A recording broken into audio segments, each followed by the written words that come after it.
ॐ अज्ञानतिमिरान्धस्य ज्ञानाञ्जनशलाकया चक्षुरुन्मिलितं येन तस्मै श्रीगुरुवे नमः।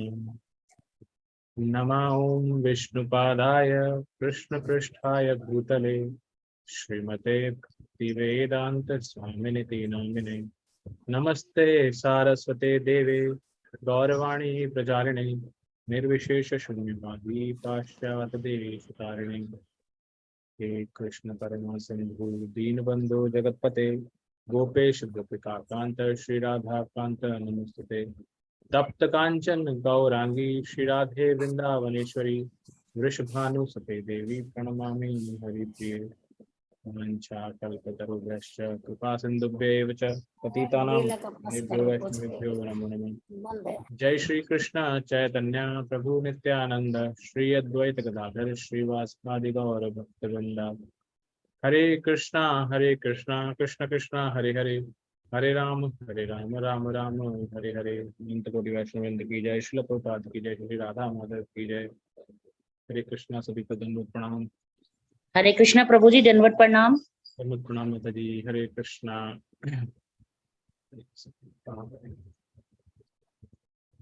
हरे कृष्णा। ओके, हरे कृष्णा प्रभु, दंडवत प्रणाम, वेलकम। हरे कृष्णा प्रभु जी और सभी लोगों को हरे कृष्णा प्रभु जी। हरे कृष्णा। हरे कृष्णा प्रभु जी। हरे कृष्णा प्रभु जी, दंडवत प्रणाम। दंडवत प्रणाम प्रभु जी। हरे कृष्ण प्रभु जी, सब हरे दंडवत कृष्णा प्रणाम। प्रभु जी। हरे कृष्णा प्रभु जी हरे कृष्णा। हरे कृष्णा दंडवत प्रणाम। हरे कृष्णा। बहुत बहुत स्वागत है प्रभु जी आपका पुनः हमारी कक्षा के अंदर। और हमारा सौभाग्य है कि आपके पधारने से हम जो भगवत गीता का ये यज्ञ हमने प्रारंभ किया था 8 महीने पूर्व, हम ऑलमोस्ट एंड पे हैं। कृष्ण भगवान ने चाहा तो हम मंडे तक इसे पूर्ण कर पाएंगे और ट्यूसडे से जैसे आपका मार्गदर्शन रहा है हमारे लिए, उसके हिसाब से हम भागवतम प्रथम स्कंद के प्रथम अध्याय के प्रथम श्लोक से प्रारंभ करना चाहते हैं। तो ये मतलब हमें पता नहीं था कितना टाइम लगेगा। जब आप बीच में आए थे हमें लग रहा था कि पहले हमने सोचा था 2 महीने में हो जाएगा, फिर लगा 3 में, 4 में, फिर हमने छोड़ दिया था काउंट करना। हमें लगा भगवान जी जब कराएंगे कब कंप्लीट हो जाएगा। बट अच्छी चीज ये रही कि अभी कंप्लीट हो रहा है। तो प्रभु जी आपके जुड़ने का हमारे साथ हमेशा एक उद्देश्य ये भी रहता है कि भक्तों के जब हम ये अध्ययन कर रहे रहते हैं भगवत गीता, तो बहुत प्रश्न इकट्ठे हो जाते हैं। तो हम उन प्रश्नों को चाहेंगे कि आपके साथ में उन प्रश्नों को लें। अगर आप उससे पहले कुछ 2 मिनट बोलना चाहते हैं या बाद में बोलेंगे, जैसे आपकी इच्छा हो।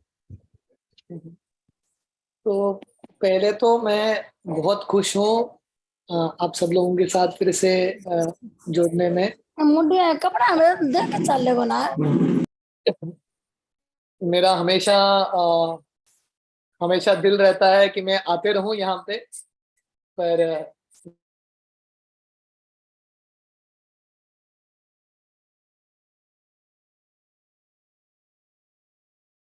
हरे कृष्णा। आपको आवाज आ रही है सबको मेरी? आपके आ रहे प्रभु जी? हाँ, हरे कृष्ण प्रभु जी, हाँ, आ रही है। आ रही है प्रभु जी, आ रही है। यस प्रभु जी। मेरा आवाज आ रहा है? हाँ प्रभु जी, बीच में आप हैंग हो गए थे आ अभी। रही है प्रभु जी, आ रही है। अभी आ रही है? आ रही है। आ रही है, हाँ जी। ओके, तो मैं बता रहा था मेरा हमेशा मन रहता है कि मैं जुड़ूं आपके साथ प्रैक्टिकली रोज, पर समय का पाबंदी है, हमारा बहुत सारे अलग कमिटमेंट्स हैं। पर मेरा हृदय आप लोगों के साथ हमेशा रहता है और बहुत अच्छा लग रहा है कि आप लोग सिस्टमैटिकली गीता पढ़ते पढ़ते गीता के अंतिम अध्याय अंतिम भाग में है। तो शिला प्रभुपाद एक बार प्रभुपाद के एक पर्सनल सर्वेंट थे, श्रुतकीर्ति प्रभु। तो प्रभुपाद श्रुतकीर्ति प्रभु को उनके सब पुस्तकों की ओर दिखा रहे थे। प्रभुपाद ने बहुत सारे पुस्तक लिखे हैं और प्रभुपाद श्रुतकीर्ति प्रभु को बता रहे थे, ये सब पुस्तक मैंने रोज थोड़ा थोड़ा लिखा, एवरीडे लिटिल। प्रभुपाद नियमित रूप से रोज 1 घंटा 2 घंटा लिखते थे, कुछ भी हो जाए, कहीं पे भी है प्रभुपाद लिखते थे। ऐसा करके प्रभुपाद ने इतने सारे पुस्तक लिख लिए। तो वही फॉर्मूला है, अगर हम एवरीडे थोड़ा बहुत शास्त्र पढ़ेंगे, और खासकर भक्तों के संग में पढ़ने का अलग एक महत्व है। ऐसा करेंगे तो सिस्टमैटिकली, जैसे आप लोग देख रहे हैं, ये चीज मैंने ये गीता के शुरुआत में भी बताया था, अब ये गीता का समाप्ति हो रहा है, मैं फिर से ये चीज बता रहा हूँ कि दो चीज है। एक है भक्तों के संग का शक्ति, the power of association of devotees. Just 1 minute.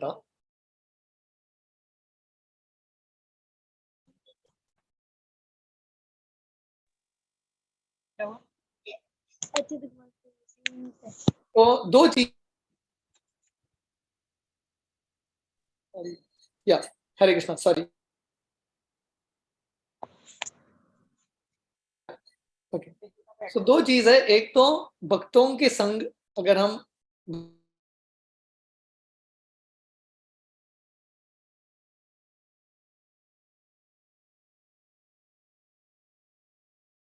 Gradually, Bhagavatam भी हो सकता है, सब कुछ संभव है, everything can happen. So this is the power of association and daily doing something. तो मैं कल ही हमारे एक सत्संग में बता रहा था, भक्तिविनोद ठाकुर का एक गीत है, भक्तिविनोद ठाकुर ये गीत में बताते हैं, जीवन अनित्य जानह सार, ताहे नाना विद विपद भार।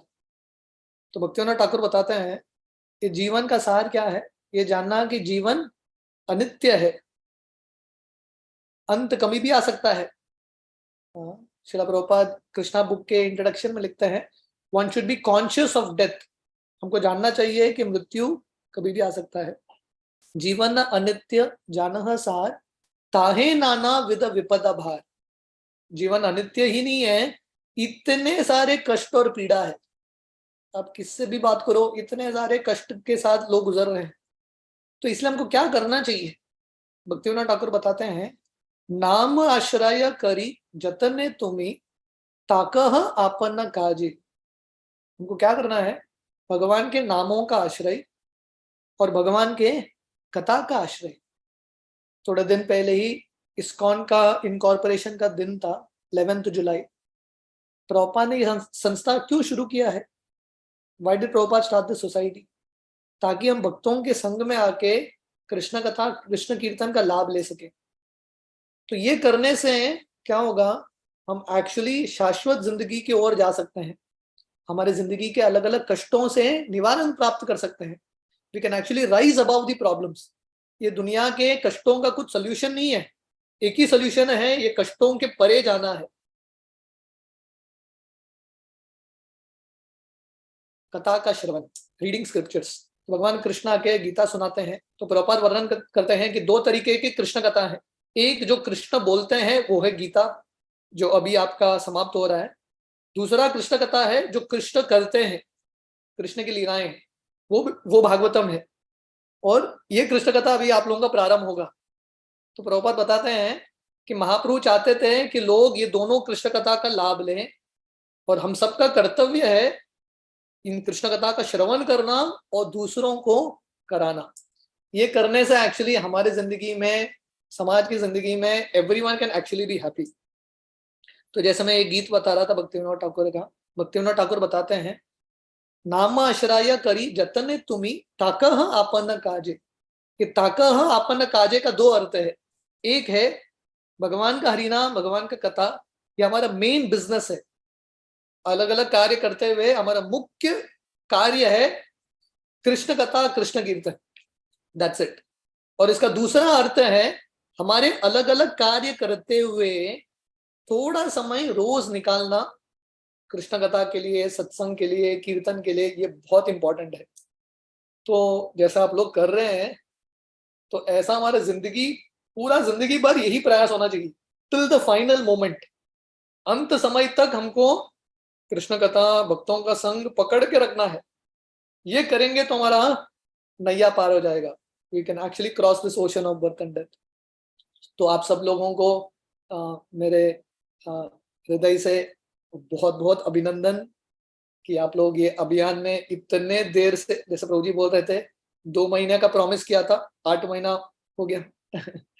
So but all of you are consistent, committed regularly, definitely भगवान कृष्ण ने ये नोट करके रखा है और इसका डेफिनेटली आप लोगों को ऑलरेडी अनुभव होता होगा, बट डेफिनेटली कृष्ण की बहुत आगे प्रभु जी भी।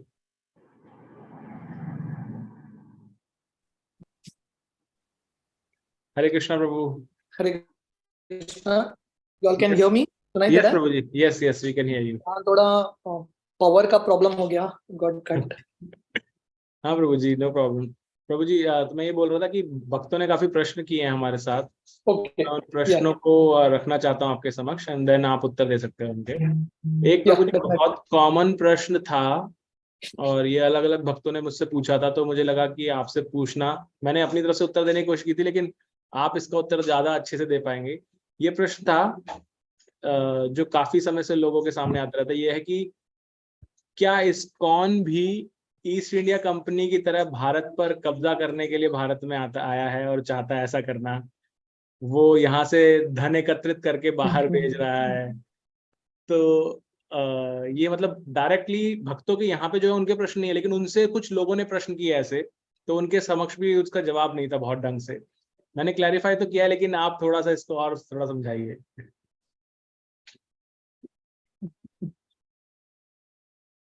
तो पहला चीज है कि इस्कॉन श्रीला प्रभुपाद ने ये संस्था ऐसा बनाया है कि एक सेंटर से जो धन है एक कंट्री से दूसरे कंट्री में नहीं जाता।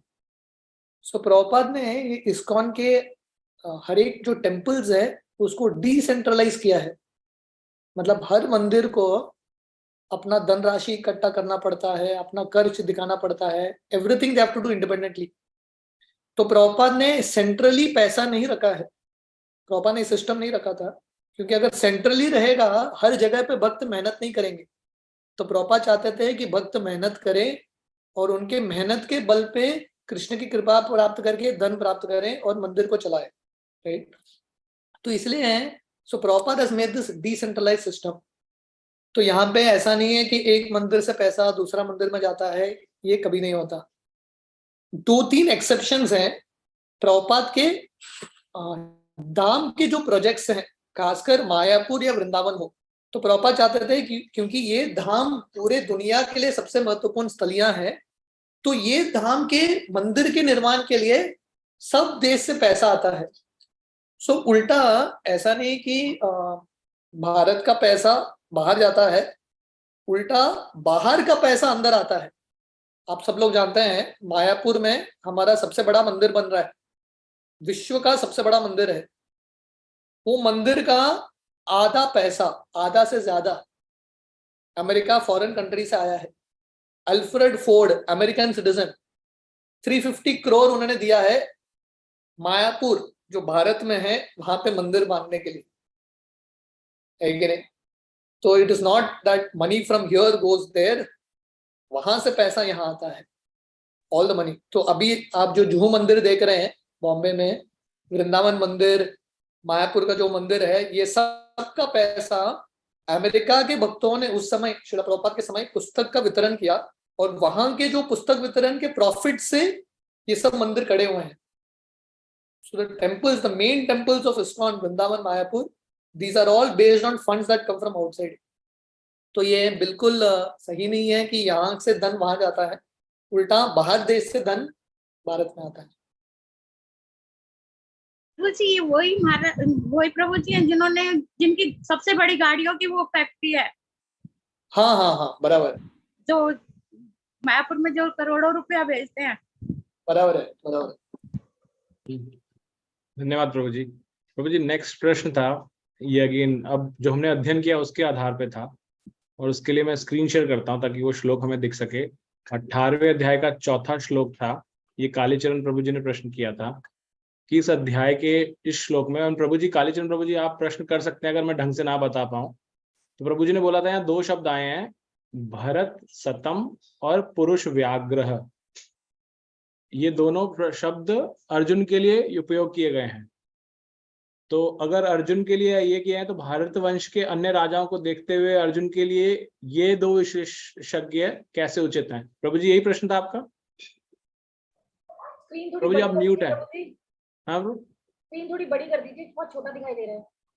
हाँ प्रभु जी, ये अर्जुन को इसमें बहुत बढ़ा चढ़ा करके क्यों दिखाया गया? भरतवंश में बहुत सारे राजा भी हो चुके हैं। हाँ, तो अर्जुन भी कम नहीं थे। अर्जुन भी कम नहीं थे। तो इसको बेसिकली भगवान कृष्ण कुछ भी चीज बढ़ा चढ़ा के नहीं करते। कृष्ण जेन्युइनली बता रहे हैं। Krishna is speaking very genuinely. Definitely Arjun को थोड़ा इंस्पायर करने के लिए कृष्ण शब्द यूज कर रहे हैं, पर ये बड़ा चढ़ा के नहीं था।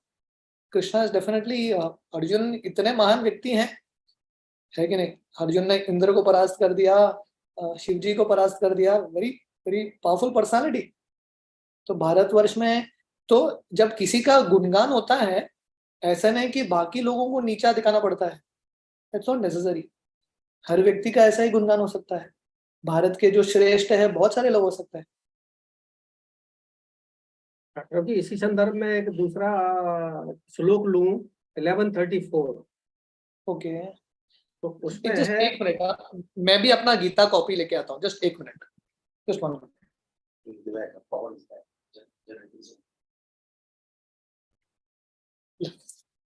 बताइए कौन सा श्लोक है? हाँ अभी तो ये बातचीत चल रही थी 18:4 की। ओके, इसी से मिलता जुलता एक सब है 1134। 1134। ओके, तो अच्छा लग रहा है कि आप लोग ऐसा कोट कर रहे हैं, जैसे कोर्ट में एडवोकेट्स कोट करते हैं ना, ऐसा श्लोकों को कोट करना बहुत इंपॉर्टेंट है। जी प्रभु जी।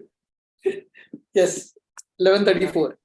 1134 में कहते हैं, द्रोणम च भीष्मम च जयद्रथम च कर्णम तथान्यानपि मया हस्तांतस्त्व जाहे मा प्रतिष्ठा युद्धस्व चेता शरणे सुपत्नान। इसमें ये कहा गया है कि भगवान उनसे, अर्जुन से कह रहे हैं कि द्रोण, भीष्म, जयद्रथ, कर्ण, इनके बारे में तू चिंता मत कर। यहाँ ये विशेष रूप से क्यों लिया गया है? द्रोण, भीष्म, जयद्रथ और कर्ण के नाम विशेषकर क्यों लिए गए? इसके समकक्ष कोई और भी हो सकते थे। हाँ, तो बेसिकली भगवान कृष्ण बता रहे, कौरवों के पक्ष में बहुत सारे शक्तिशाली योद्धा थे, उनमें से ये सब थे, भीष्म, द्रोण, जयद्रथ, कर्ण। तो भगवान कृष्ण यहाँ पे बता रहे हैं, बेसिकली ये श्लोक का सार है कि अर्जुन आप सिर्फ निमित्त बनो, you just become an instrument. इन सब लोगों का वध ऑलरेडी मैंने निश्चित कर चुका हूं, आपको सिर्फ निमित्त बनना है। जैसे रामायण में भगवान राम जाके सुग्रीव को बोलते हैं, जाके वाली को ललकारो, वाली के साथ युद्ध करो। तो भगवान राम बोलते हैं, तुम युद्ध करो पर मारने वाला मैं ही हूं, मैंने इनफैक्ट वाली को ऑलरेडी मार दिया है, तुम जस्ट जाके अपना कार्य करो। तो वही बात में भगवान कृष्ण अर्जुन को बोल रहे हैं, अरे अर्जुन आप चिंता मत करो, do not be disturbed, you simply fight. अब प्रभुपाद का ये मैं इंग्लिश में पढ़ रहा हूँ, आप लोग हिंदी में देख सकते हैं। सो Prabhupada's words in English are very nice. So Prabhupada says, therefore kill them and do not be disturbed. Simply fight and you shall vanquish your enemies in battle. प्रभु जी भगवान बोल रहे हैं, सिर्फ आप निमित्त बनो, आप ज्यादा चिंता मत करो, मैंने डिसाइड कर लिया है। बताइए प्रभु जी, नाम लेने की जरूरत ही नहीं थी, फिर तो कहते थे आप काम करते रहो, बाकी सब मैंने कर दिया पहले से ही। नाम इनके चारों के क्यों लिए गए? हाँ, सेना में और सब कुछ थे, तो इनके नाम लेने की जरूरत ही नहीं, बाकी सब मैंने काम कर दिया, तुम्हें तो निमित्त मात्र बनना है, काम आगे बढ़ते रहो, सब हो चुका है ये सब काम पहले से, तो नाम की जरूरत ही नहीं थी। पर भगवान कृष्ण बहुत स्पेसिफिकली बताना चाहते हैं अर्जुन को। अभी कृष्ण ने ये चारों लोगों का नाम क्यों लिया? अभी कृष्ण के पूरे प्लान्स को हम पूर्ण रूप से समझ नहीं सकते, है कि नहीं? We can't understand Krishna fully. हम भगवान के हर एक मन के चीज को समझ गए तो भगवान से श्रेष्ठ हम ही हो गए। तो थोड़ा चीज हमेशा रहेगा जो हम समझ नहीं पाएंगे, है कि नहीं? There are some things that will be there that we will not be able to understand fully. और ये समझना इंपॉर्टेंट है कि कृष्ण को हम पूर्ण रूप से समझ नहीं सकते। श्रील प्रभुपाद एक बार अपने शिष्यों को बता रहे थे, यू कांट अंडरस्टैंड गॉड, आप कृष्ण को समझ नहीं पाएंगे। तो शिष्यों ने प्रभुपाद को पूछा, प्रभुपाद अगर हम भगवान को समझ नहीं पाएंगे, आपने इतने सारे पुस्तक क्यों दिए हैं? प्रभुपाद बोले, मैं इतने सारे पुस्तक दिए हैं ताकि आप सब पढ़ के समझ जाओ कि आप कृष्ण को पूरा समझ नहीं पाएंगे।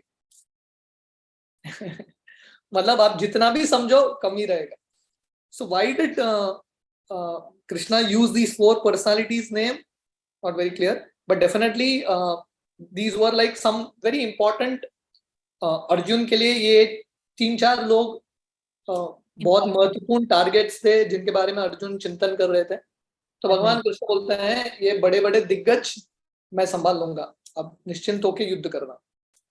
प्रभु जी, अगर वो इन सबको भगवान के वो विराट स्वरूप में अंदर जाते हुए, मोह में जाते हुए देखा, अगर वो मान लो बाई नहीं देख पाता, ये सीन मान लो उसकी आंखों से नहीं आ पाता सामने या किसी वजह से, तो क्या अर्जुन आगे युद्ध करता कि नहीं करता? तो ये तो यहाँ कन्फर्म हो गया कि उसे केवल लड़ना है, बाकी सब हो चुका है. फिर से बताइए. अगर मतलब अर्जुन विराट रूप नहीं देखते थे फिर भी युद्ध करते थे कि? अगर अर्जुन विराट रूप में भीम अर्जुन जयद्रथ कर्ण को न देखते जाते हुए, तो क्या अर्जुन युद्ध नहीं करता? अभी तो उसने आंखों से देख लिया, कि अब मुझे केवल नाटक करना है, बाकी सब कुछ हो चुका है. अगर ये सीन अगर उससे मिस हो जाता क्या वैसे तो ये पूरा गीता जो है अर्जुन का नाटक ही है, क्योंकि अर्जुन ऑलरेडी कृष्ण के भक्त हैं. ये जो सब प्रश्न पूछ रहे हैं अर्जुन को एक भी प्रश्न नहीं था. अर्जुन पहले से क्लियर है. अर्जुन ऐसा दिखाते हैं कि वो अज्ञानी है, उनको कुछ पता नहीं, ताकि हम जैसे लोगों को गीता मिले. अर्जुन का प्रश्न उनका प्रश्न नहीं था, वो आपके लिए और मेरे लिए प्रश्न पूछ रहे हैं. और श्रील प्रभुपाद बहुत बार बताते हैं, अगर आप लोगों ने ध्यान से पढ़ा है गीता का तात्पर्य, तो प्रभुपाद बताते हैं कि ये जो विराट रूप है अर्जुन को इच्छा भी नहीं था देखने के लिए. ऐसा नहीं कि अर्जुन कृष्ण को बोल रहे हैं विराट रूप दिखाओ तभी मैं आप पे विश्वास करूंगा, ऐसा नहीं है. अर्जुन क्यों कृष्ण को बोल रहे हैं विराट रूप दिखाओ? क्योंकि आगे जाके बहुत सारे लोग रहेंगे जो मानेंगे कि कृष्ण साधारण व्यक्ति है. ऐसे लोगों को कृपा दिखाने के लिए अर्जुन कृष्ण को बोलते हैं विराट रूप दिखाइए, ताकि बाकी जो अज्ञानी लोग हैं उनको थोड़ा बहुत विश्वास आए आप पे. तो अर्जुन ने विराट रूप देखा कि नहीं देखा, अर्जुन तो युद्ध करने वाले हैं डेफिनेटली. तो ये भगवान कृष्ण अर्जुन को ये भ्रम में डालते हैं ताकि अर्जुन के माध्यम से गीता हम सबको मिले, बस उतना ही सार है. देखा तो है प्रभु जी, वो बता रहे, वर्णन कर रहे हैं कि अभी ऐसा हो रहा है, ये लोग अब जा रहे हैं, वो दांतों में फंस गए, वो अंदर गर्दन में मतलब उसमें थ्रोट्स में चले गए. तो देख तो रहा है और देख देख कर वही कह रहा है वो. और जो देखते सीन तुरंत बदल जाता है तो उसका कहना भी तुरंत बदल जा रहा है. मतलब एक सीन पर वो स्थिर नहीं है अर्जुन, हर सीन को नए नए सिरे से बताता जा रहा है. अब प्रभु जी एक छोटा सा इसी पे एक सवाल और है. जयद्रथ कोई इतना बड़ा बलवान सूरवीर तो उसमें महाभारत में या गीता में नहीं दिखाया गया है, फिर भी जयद्रथ से अर्जुन डर क्यों रहा था इतना, जिससे उसका नाम स्पेशली लेना पड़ा कि जयद्रथ कर्ण और भीम सभी मारे जा चुके, तू चिंता मत कर, बस तू लड़ाई कर. आपको कहां से आपने कहां से अनुमान लगाया कि अर्जुन डरा हुआ है? नहीं, इससे कहा जा रहा है ना जैसे कि भीष्म अर्जुन द्रोण की तू चिंता मत कर, ये सब पहले ही मेरे जा चुके हैं. तो ठीक है, भीष्म को खूब अच्छी तरह दिखाया गया है. अब कंक्लूजन कैसा निकलता है कि अर्जुन डरे हुए हैं? मत डरे हुए माने, मत डरे हुए न माने, फिर भी आपका कंक्लूजन निकल रहा है. डरे हुए न भी माने, हाँ, तो शास्त्र पढ़ते हुए इंटरप्रिटेशन नहीं होना चाहिए. हमारा ऐसा कंक्लूजन हो सकता है कि अर्जुन डरे हुए हैं, पर यहाँ पे कई श्लोकों में नहीं दिखता अर्जुन डरे हुए हैं. नहीं, डरे हुए शब्द चलो खैर मैं वापस लेता हूँ, सॉरी, लेकिन जयद्रथ कहीं इतना बड़ा सूरवीर नहीं दिखाया गया कि अर्जुन को स्पेशली उसका नाम लेके बताना पड़ा कि इसकी चिंता मत कर. अभी भगवान कृष्ण ने जयद्रथ का नाम क्यों लिया? ऐसा बहुत सारे लोगों का नाम ले सकते थे, तो भगवान कृष्ण ने जयद्रथ का नाम ले लिया बस. नहीं प्रभु जी, द्रोण भीष्म अर्जुन ये कर्ण, ये तो बहुत समय से, मतलब जब भी हम किताब पढ़ रहे हैं, महाभारत में जाते हैं या दूसरी कहानियां आप लोगों से सुनते हैं, तो इन तीनों का नाम बार बार आता है, भीष्म का, कर्ण का, लेकिन जयद्रथ का शायद नहीं सुना ऐसी कहानियों में कभी. इसलिए मैं आपसे थोड़ा सा रिक्वेस्ट कर रहा हूँ. क्या पता नहीं, वही मैं बोल रहा हूँ, भगवान का क्या प्लान है पता नहीं. भगवान चाहते थे कि थोड़ा जयद्रथ को भी कृपा दे, उनके मुख से उसका नाम निकल गया, उतना ही. ठीक है प्रश्न. हरे कृष्ण. हरे कृष्ण प्रभु जी. एक सवाल और है, अगर इसमें कंटिन्यूएशन में लेना चाहें प्रभु जी बाद में करते हैं. जी कोई बात नहीं, कोई बात नहीं. ओके, नेक्स्ट प्रभु जी, संजय प्रभु जी ने प्रश्न किए थे। संजय प्रभु जी आप हैं अभी कॉल पे? प्रभु हरे कृष्णा। हरे कृष्णा प्रभु जी। तो प्रभु जी को मैं स्पॉटलाइट में ऐड करता हूँ। प्रभु जी के प्रश्न थे, एक तो प्रभु जी का प्रश्न था कि भगवत गीता के 9वें अध्याय के 18वें श्लोक में भगवान ने 3 शब्दों का प्रयोग किया। उसमें मैं कोशिश करता हूँ अगर वो आ जाता है श्लोक यहाँ पर, और फिर हम उस पर चर्चा कर सकें। 9.18 ये आ गया, मैं स्क्रीन शेयर कर रहा हूँ। इसमें 3 शब्द थे जो प्रभु जी ने पूछे थे कि स्थानम, हाँ यहाँ प्रभु जी ये 3 शब्द आए हैं 9.18 के अंदर, स्थानम, निधानम एंड निवास। प्रभु जी पूछ रहे थे इन तीनों शब्दों में क्या अंतर है, कैसे इसको समझा जाए।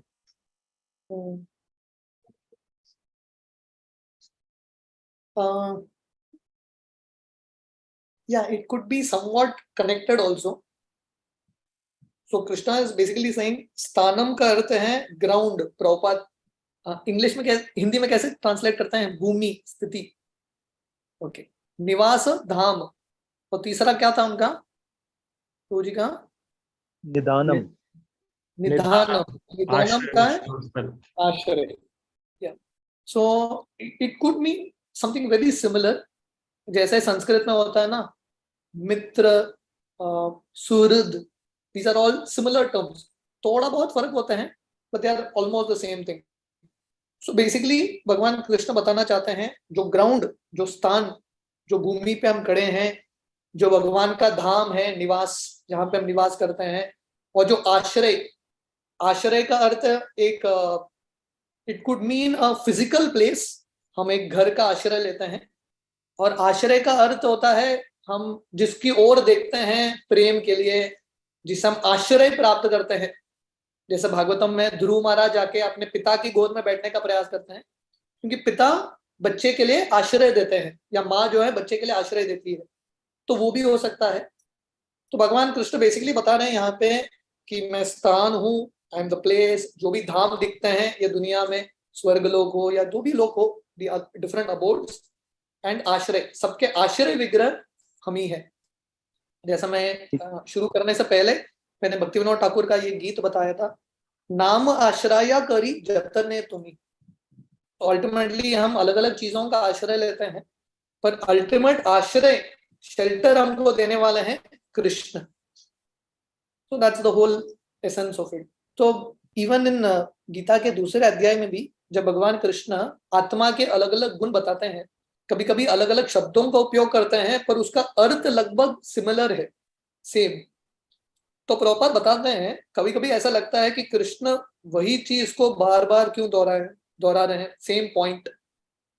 तो व्हेन समथिंग इज इम्पोर्टेंट, जब कुछ चीज इम्पोर्टेंट है, वही चीज को अलग अलग शब्दों में संबोधित किया जाता है।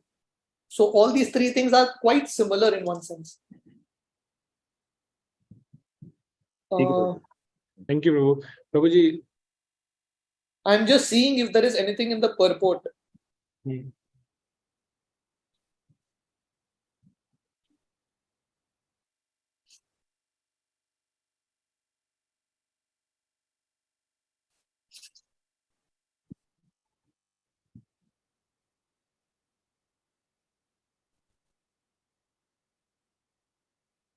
Yeah. So Prabhupada basically is explaining the same thing, कि जितने भी लोग हैं, जितने भी रेजिडेंसेस हैं, कंट्रीज हैं, everything is Krishna only. We are ultimately living on Krishna. Okay Prabhu ji, next प्रश्न प्रभु जी का ही था, वो था 9.22 से, जो एक इम्पोर्टेंट श्लोक है, अनन्यस्य चिन्तयेयो माम येन जना पर्युपासते तेषाम नित्य अभियुक्तानाम योग क्षेम वहाम्यहम्। उसमें प्रभु जी का प्रश्न था ये योग क्षेम वहाम्यहम् जो प्रश्न भगवान ने बोला है, ये किस तात्पर्य से बोला? मटेरियल वर्ल्ड के सेंस में बोला है, स्पिरिचुअल वर्ल्ड के सेंस में बोला भगवान ने? या it's more spiritual only, ultimately spiritual ही है। जब भगवान कृष्ण बोलते हैं मैं प्रिजर्व करता हूँ, इसका अल्टीमेट मीनिंग है कि भगवान कृष्ण जो हमारे भक्ति के विश्वास है, श्रद्धा है, उसकी रक्षा करते हैं। ऐसे बहुत सारे कहानियां हैं कि कृष्ण भक्तों के भौतिक चीज को भी, शरीर का भी रक्षा करते हैं, but that is there, but that is not the ultimate protection that devotees expect. मैं ये सेशन के पहले ही 3:30 बजे मेरा एक ऑनलाइन सेशन था, भागवतम का ये 10वां स्कंद का पहला अध्याय। जब परीक्षित महाराज उनके माँ के गर्भ में थे, अश्वत्थामा जब वो ब्रह्मास्त्र छोड़ता है परीक्षित को मारने के लिए, भगवान कृष्ण परीक्षित की रक्षा करते हैं, he preserves the body of Parikshit. पर आगे जाके वही भगवान का इच्छा होता है, परीक्षित महाराज को वो जो ब्राह्मण लड़का है श्रृंगी श्राप देता है कि 7 दिन में उनका मृत्यु होगा। तो आप बोलेंगे अरे कृष्ण ने प्रोटेक्ट क्यों नहीं किया परीक्षित को? तो कृष्ण का प्रोटेक्शन है, क्योंकि परीक्षित महाराज का ये अवस्था में भी उनका जो चेतना है, उनका भक्ति में विश्वास, कृष्ण के ऊपर श्रद्धा कम नहीं हुआ। So ultimately that is the highest protection. भक्त का शरीर एनीवे निकलेगा, आज नहीं तो कल इसका मरण होना ही है, it is going to go away, but what is most important is Krishna protects the faith of devotees, that spiritual faith. Thank you प्रभु जी। प्रभु जी एक और प्रश्न था भागवतम से ही, कि जो कारण दक्षाय विष्णु जी जो कारण सागर में विराजते हैं, ये कहाँ पर है? इसका कुछ भागवतम में एग्जैक्ट बताया गया है क्या? ये स्पिरिचुअल वर्ल्ड में किस जगह या मटेरियल वर्ल्ड में कुछ, मतलब इस पर आपको कुछ पता हो इसके बारे में? कारण सागर बेसिकली कारण सागर का दूसरा नाम है विरजा नदी। तो स्पिरिचुअल और मटेरियल वर्ल्ड को सेपरेट करता है विरजा नदी, कारण सागर। तो हम विष्णु, कारणो दक्षा विष्णु, ये विरजा नदी में लेटे हैं। So this is like the border between material and spiritual. Okay, thank you. प्रभु जी एक जिज्ञासा यहाँ पर उत्पन्न हो रही है, जैसे हम सदाशिव धाम को भी बताते हैं कि वो स्पिरिचुअल वर्ल्ड के लोअर पोर्शन में आता है और एक तरह से मटेरियल यूनिवर्स और स्पिरिचुअल वर्ल्ड के बीच में एक लैडर का काम करता है। तो क्या हम इनको ऐसे समझ सकते हैं कि सदाशिव धाम और कारण सागर ऑलमोस्ट एक ही पोजीशन पे है? सदाशिव धाम बेसिकली कारण सागर के उस पार ही है, आध्यात्मिक जगत में ही है। It is part of the spiritual world but the outskirt of the spiritual world. जैसा वृंदावन धाम जाओगे, वृंदावन धाम की रक्षा करने के लिए शिवजी होते हैं क्षेत्रपाल के रूप में। तो वैसे ही ये पूरे आध्यात्मिक जगत को रक्षा करने के लिए शिवजी होते हैं, सदाशिव। एक नई अल्टीमेटली अ लिबरेटेड सोल। शिवजी तो भगवान के महान भक्त हैं, वो तो उधर ही है। शिव का एक जैसे होता है ना, एक प्रेसिडेंट का या प्राइम मिनिस्टर का, उसका कहीं पे घर होता है मेन स्थान, पर अलग अलग जगह पे भी उसका स्थान होता है। जैसे शिवजी मूल रूप से सदाशिव लोक में रहते हैं, पर शिवजी का अलग स्थान है, कैलाश में रहते हैं, like that. But main Sadashiv is in that Sadashiv लोक। वो अगर आप वो चार्ट देखेंगे ना, जैसे प्रभु जी वर्णन कर रहे हैं, वो चार्ट में बहुत कुछ चीज क्लियर होता है। महाविष्णु कहाँ पे लेटे हैं, all those things become clear. Thank you Prabhu ji. Prabhu ji next प्रश्न है ये कुसुमलता माता जी का।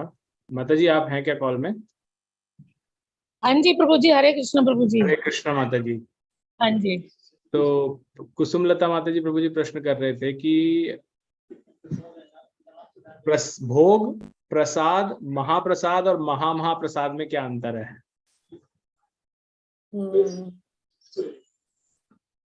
ओके, सो बेसिकली भोग मतलब जो चीज भगवान को अब तक अर्पण नहीं हुआ है। भगवान को जनरली क्या होता है, जो हम भगवान को अर्पण करते हैं ना, एक छोटे थाली में भगवान के लिए उतना वो चीज अर्पण करते हैं, पूरा चीज नहीं लेके जाते। तो जो थाली भगवान के सामने लगता है और जो आता है भोग लगने के बाद, उसको महाप्रसाद बोलते हैं। बाकी चीज को, दो आइटम्स भोग लग चुके हैं ये भगवान के थाली में, बाकी चीज को प्रसाद बोलते हैं।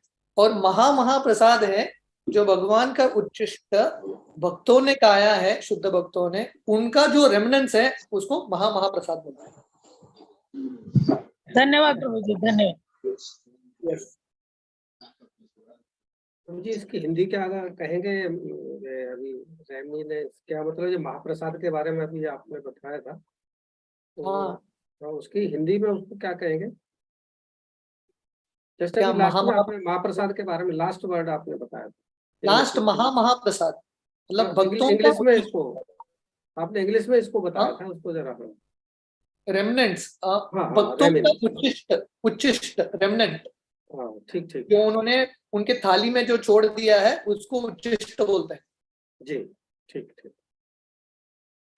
हरे Krishna, thank Hare you Krishna. Prabhu ji. Next प्रश्न है ज्योति माता जी का। हरे कृष्ण, ज्योति माता जी आप हैं? यस प्रभु जी, हरे कृष्ण। हरे कृष्ण प्रभु जी। ज्योति माता जी के दो प्रश्न हैं। एक प्रश्न है जो हमने कल श्लोक पढ़ा था, सर्वधर्मान परित्यज्य माम एकम शरणम व्रज, उसमें जो धर्म शब्द यूज हुआ है, इसका क्या अर्थ है? ये बहुत सारे अर्थ हैं। एक अर्थ हो सकता है कर्मयोग, ध्यान योग, ज्ञान योग, ये सब भी धर्म के ही अंग है। पर भगवान कृष्ण बता रहे हैं सब योग में से श्रेष्ठ है माम एकम शरणम व्रज, भक्ति योग, उसका एक अर्थ हो सकता है। दूसरा अर्थ है हमारे शरीर के अलग अलग धर्म होते हैं, शारीरिक धर्म, कोई क्षत्रिय है, कोई ब्राह्मण है, राइट, कोई स्टूडेंट है, गृहस्थ है, ब्रह्मचारी है, वी हैव डिफरेंट ड्यूटीज। पर भगवान कृष्ण बता रहे हैं सर्वधर्मान परित्यज्य, गिव अप ऑल ड्यूटीज। इसका अर्थ क्या है? ऐसा नहीं कि सब छोड़ना है, इसका अर्थ है हमको समझना है सबसे ऊंचा ड्यूटी क्या है हमारा, what is our highest duty, माम एकम शरणम व्रज, कृष्ण का आश्रय लेना, this is our most important duty.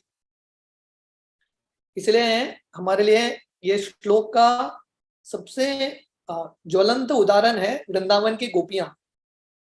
Vrindavan की गोपियां जब कृष्ण का वो बांसुरी सुनते हैं, शरद पूर्णिमा के रात जब कृष्ण बांसुरी बजाते हैं, गोपियों के बहुत सारे धर्म थे, some gopis were mothers, wives, so many things, daughters, पर कृष्ण का जब बांसुरी आता है सब छोड़ के वो निकलते हैं, they just run away to Krishna. तो इसका अर्थ है मेकिंग कृष्णा प्रायोरिटी, कृष्ण का हमारा priority banana. So that is the meaning of this. So what it basically means is Krishna is telling us what is the highest religion. अलग अलग धर्म होते हैं पर सबसे ऊंचा धर्म है भगवान का आश्रय। भागवतम के अनुसार, भागवतम के पहले स्कंद में ये श्लोक आता है, सवै पुंसा परो धर्मो यतो भक्तिर अधोक्षजे अहेतुकी अप्रतीयता ययात्मा सुप्रसिद्धति।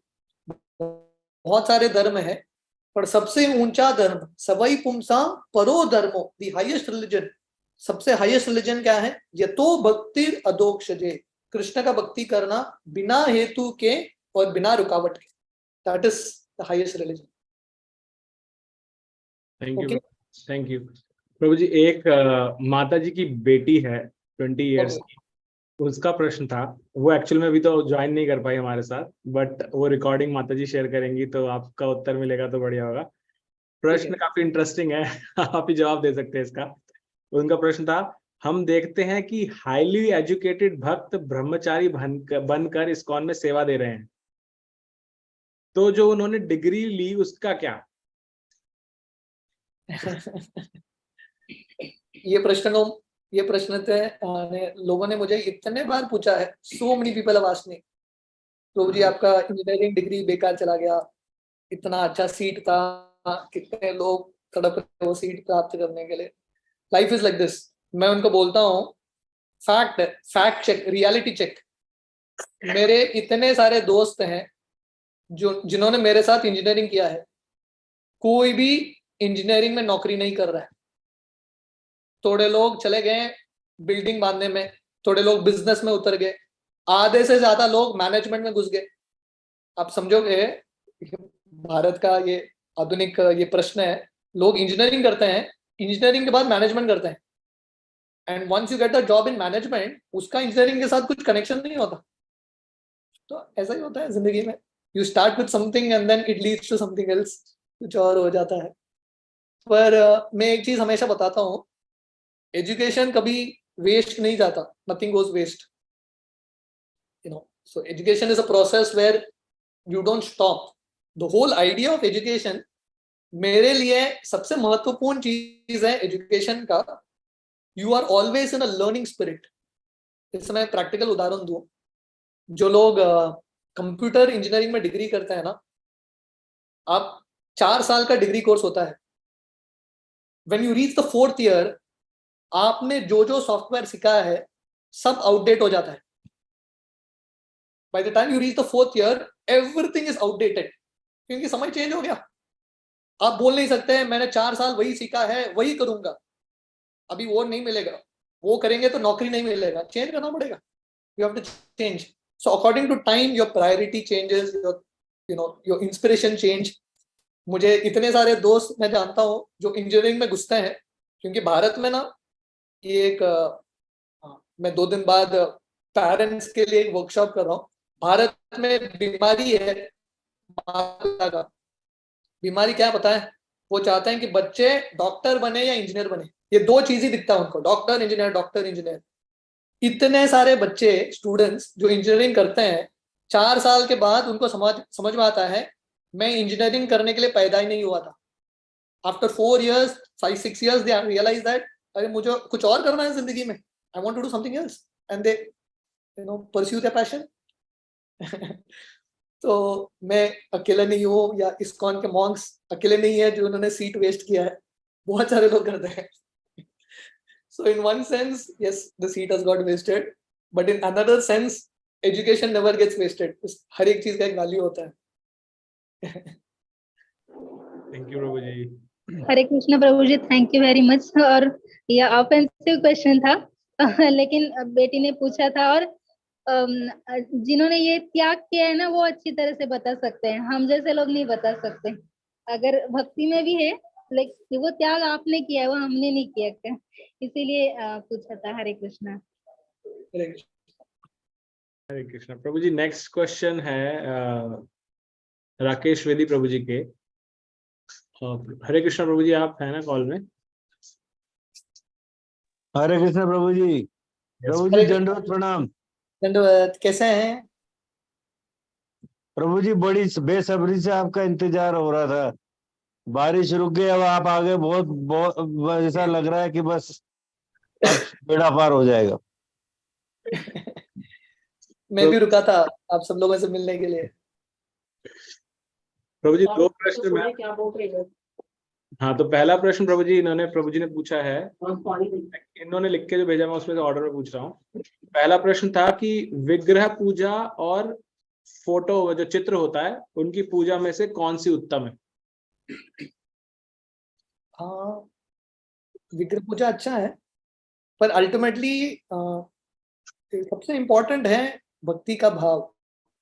अगर भक्ति का भाव है तो भगवान कृष्ण फोटोग्राफ से भी प्रकट हो सकते हैं। Krishna can accept through photograph.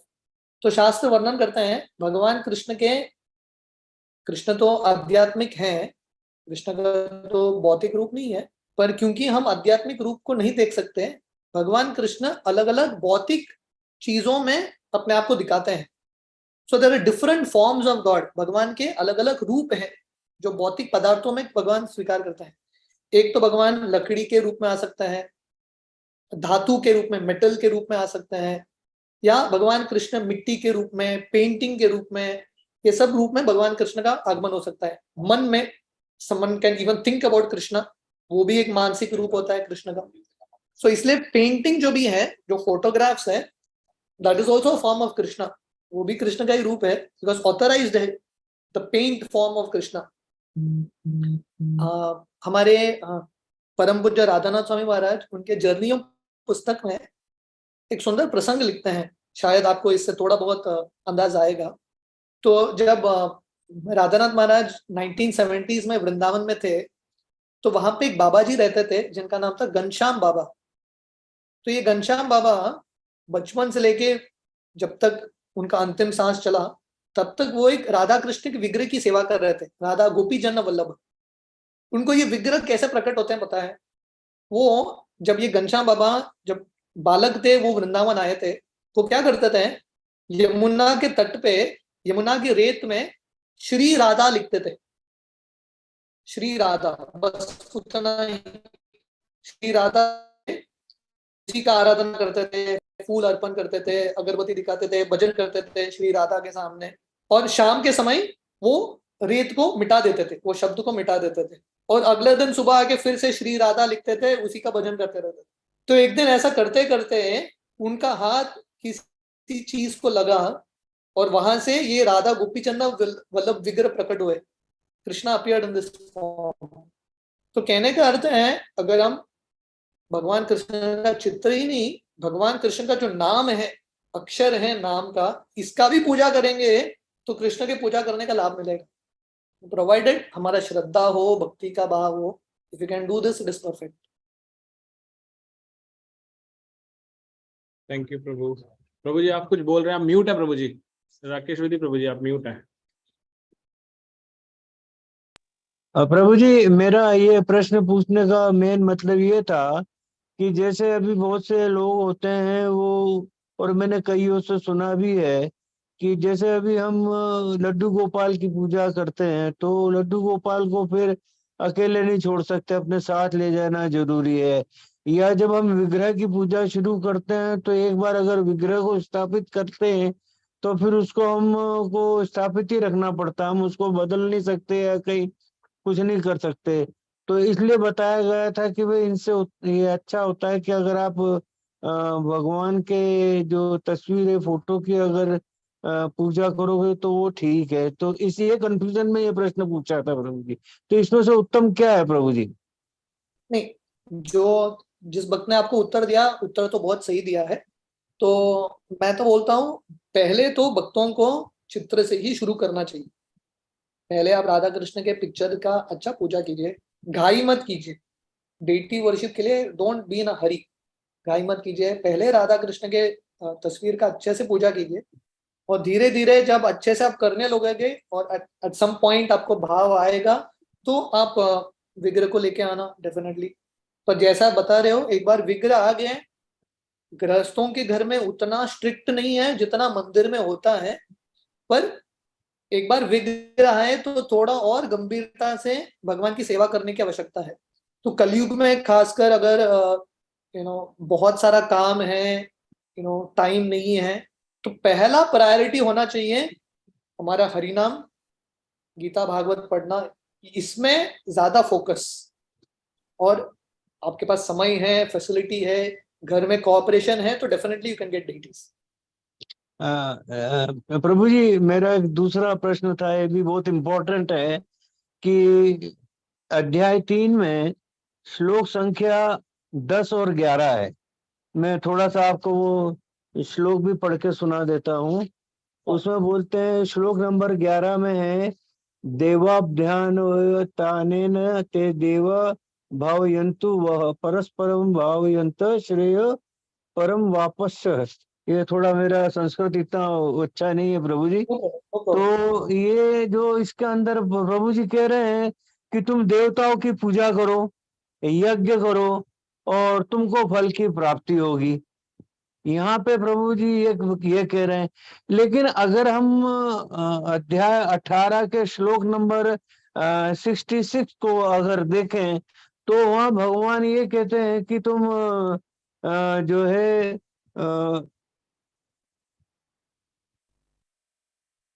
समस्त धर्मों का त्याग करो और मेरी शरण में आ जाओ, मैं तुम्हें सभी पापों से मुक्त करो, सर्व धर्मानम परित्यज्य मामेक शरणम। तो प्रभु जी दो कॉन्ट्राडिक्ट नहीं है। एक तरफ तो प्रभु कह रहे हैं तुम देवताओं की पूजा करो, यज्ञ करो और उसके फल की प्राप्ति होगी, दूसरी तरफ कह रहे हैं कि भाई नहीं, तुम सब कुछ छोड़ दो और मेरी शरण में आ जाओ। तो ये थोड़ा सा कुछ कंफ्यूजन सा होता है प्रभु जी। तो इसलिए गीता कंक्लूजन इंपॉर्टेंट है। तो भगवान कृष्ण गीता बहुत अन्य लोगों को, क्योंकि बहुत सारे लोग रहेंगे जिनको पूरा श्रद्धा नहीं होगा भक्ति का, ठीक है, उन लोगों के लिए इट्स ओके, आप देवी देवताओं का आराधना करो, है कि। तो भगवान इतने कृपालु हैं, भगवान ने सबके लिए दरवाजा खोल के रखा है, यानी कि आप सबसे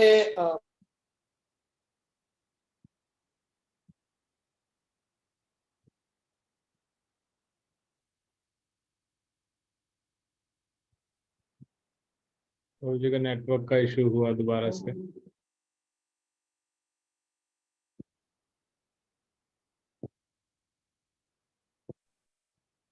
हरे कृष्णा। हाँ प्रभु जी, आप बता रहे थे भगवान ने। Sorry for it. सो हाँ, सुनाई दे रहा है ना? यस प्रभु जी। हाँ, तो मैं बता रहा था भगवान ने गीता ऐसा नहीं कि सिर्फ शुद्ध भक्तों के लिए कहा है, क्योंकि पीपल बहुत सारे लोग गीता पढ़ेंगे अन्य अन्य श्रद्धा के साथ, तो भगवान सबको अकोमोडेट करना चाहते हैं। You all can hear me right? Yes प्रभु जी। ओके। सो कृष्ण सबको अकोमोडेट करना चाहता है, इसलिए अलग अलग लेवल्स देते हैं। कर्म योग हो, ध्यान योग हो, Krishna is given different levels, but ultimate conclusion भगवान कृष्ण ने अंत में बता दिया है, सर्वधर्मान परित्यज्य। सबसे ऊंचा चीज है भगवान का आश्रय लेना। तो वैदिक शास्त्रों में देवी देवताओं का पूजा करना विधि है, इट इज अ प्रोसेस। पर प्रभुपाद, अगर आप लोग तात्पर्य, ये जो आप श्लोक कोट कर रहे हैं, तीसरा अध्याय का 11वां श्लोक, प्रभुपाद तात्पर्य में बहुत क्लियरली वर्णन करते हैं। डेफिनेटली देवी देवताओं का विधि है, कोई देवी देवता पानी देते हैं, वायु देते हैं इत्यादि, बट अल्टीमेटली ये इनडायरेक्ट प्रोसेस है। अल्टीमेट आहुति कृष्ण को ही अर्पण होता है। अगर आप किसी भी देवी देवता का यज्ञ करो, अल्टीमेट आहुति goes to Krishna. Krishna is the chief beneficiary, भोक्ताराम यज्ञ तपसाम सर्वलोक महेश्वरम। तो अगर आप बुद्धिमान व्यक्ति हैं तो वो सोचेगा देवी देवता तो कृष्ण के एजेंट्स हैं, डायरेक्टली मैं कृष्ण का आराधना करूं। पर डायरेक्टली या इनडायरेक्टली भगवान कृष्ण चाहते हैं कि लोग उनसे जुड़े, सम वे और द अदर। आप विराट रूप का आराधना करो, देवी देवता का आराधना करो, आप बहुत बुद्धिमान हैं तो आप डायरेक्टली कृष्ण का आराधना करो। सो इसमें कॉन्ट्रडिक्शन नहीं है, इट इज नॉट कॉन्ट्रडिक्शन, पर भगवान कृष्ण अलग अलग लोगों के लिए बता रहे हैं। जो आपने गीता का 18.66 श्लोका है, that is meant for those who have full faith, जिनको कृष्ण पे पूरा विश्वास है वही करेंगे। जैसे कृष्ण लीला में नंद महाराज नंदग्राम में बैठ के वो लोग प्लानिंग कर रहे थे इंद्र पूजा करने के लिए, क्योंकि इंद्र बरसात देता है। तो कृष्ण ने गीता में बोला है, विधि है, देवी देवताओं का पूजा करो, उनको संतुष्ट करो, इंद्र को संतुष्ट करोगे तो बारिश देगा। पर भगवान कृष्ण आके नंद महाराज को बोलते हैं, नहीं नहीं, इंद्र पूजा करने की जरूरत नहीं है, हम गोवर्धन की पूजा करेंगे। तो हमारे आचार्य बताते हैं भगवान कृष्ण पर्पसली इंद्र पूजा रोकते हैं और गोवर्धन पूजा का ये विधि शुरू करते हैं। अलग अलग कारण है, पर एक प्रमुख कारण है, भगवान बताना चाहते हैं भक्तों को देवताओं की आराधना करने की जरूरत नहीं है, अब कृष्ण पे विश्वास रखो। तो नंद महाराज इत्यादि कृष्ण पे विश्वास रख के पूजा बंद करके गोवर्धन की पूजा शुरू करते हैं, स्टार्ट लगता है। सो अल्टीमेटली ये विश्वास की बात है। सो अलग अलग क्लास के लोगों के लिए अलग अलग लेसन होते हैं, है कि नहीं? तो वैसे ही भगवान कृष्ण गीता में अलग अलग लोगों के लिए अलग अलग लेसन देते हैं। प्रभु जी एक लास्ट क्वेश्चन है, लेकिन ये बड़ा कंफ्यूज इसी की तरह से क्वेश्चन है प्रभु जी, और इसके ऊपर मैं आपका क्लेरिफिकेशन जरूर चाहूंगा कि ये जो देवी देवताओं के बारे में बोलते हैं 33 करोड़ 33 कोटि के देवी देवता, तो ये जो 33 करोड़ देवताओं की संख्या सही है? क्योंकि कोटि का शब्द यहाँ संख्या से नहीं है, वो इकाई 10 लाख करोड़ 10 करोड़ लाख जाते लाख में कोटि शब्द आता है, तो कोटि का मतलब नंबर्स होता है, लेकिन ये कोटि का मतलब होता है प्रकार।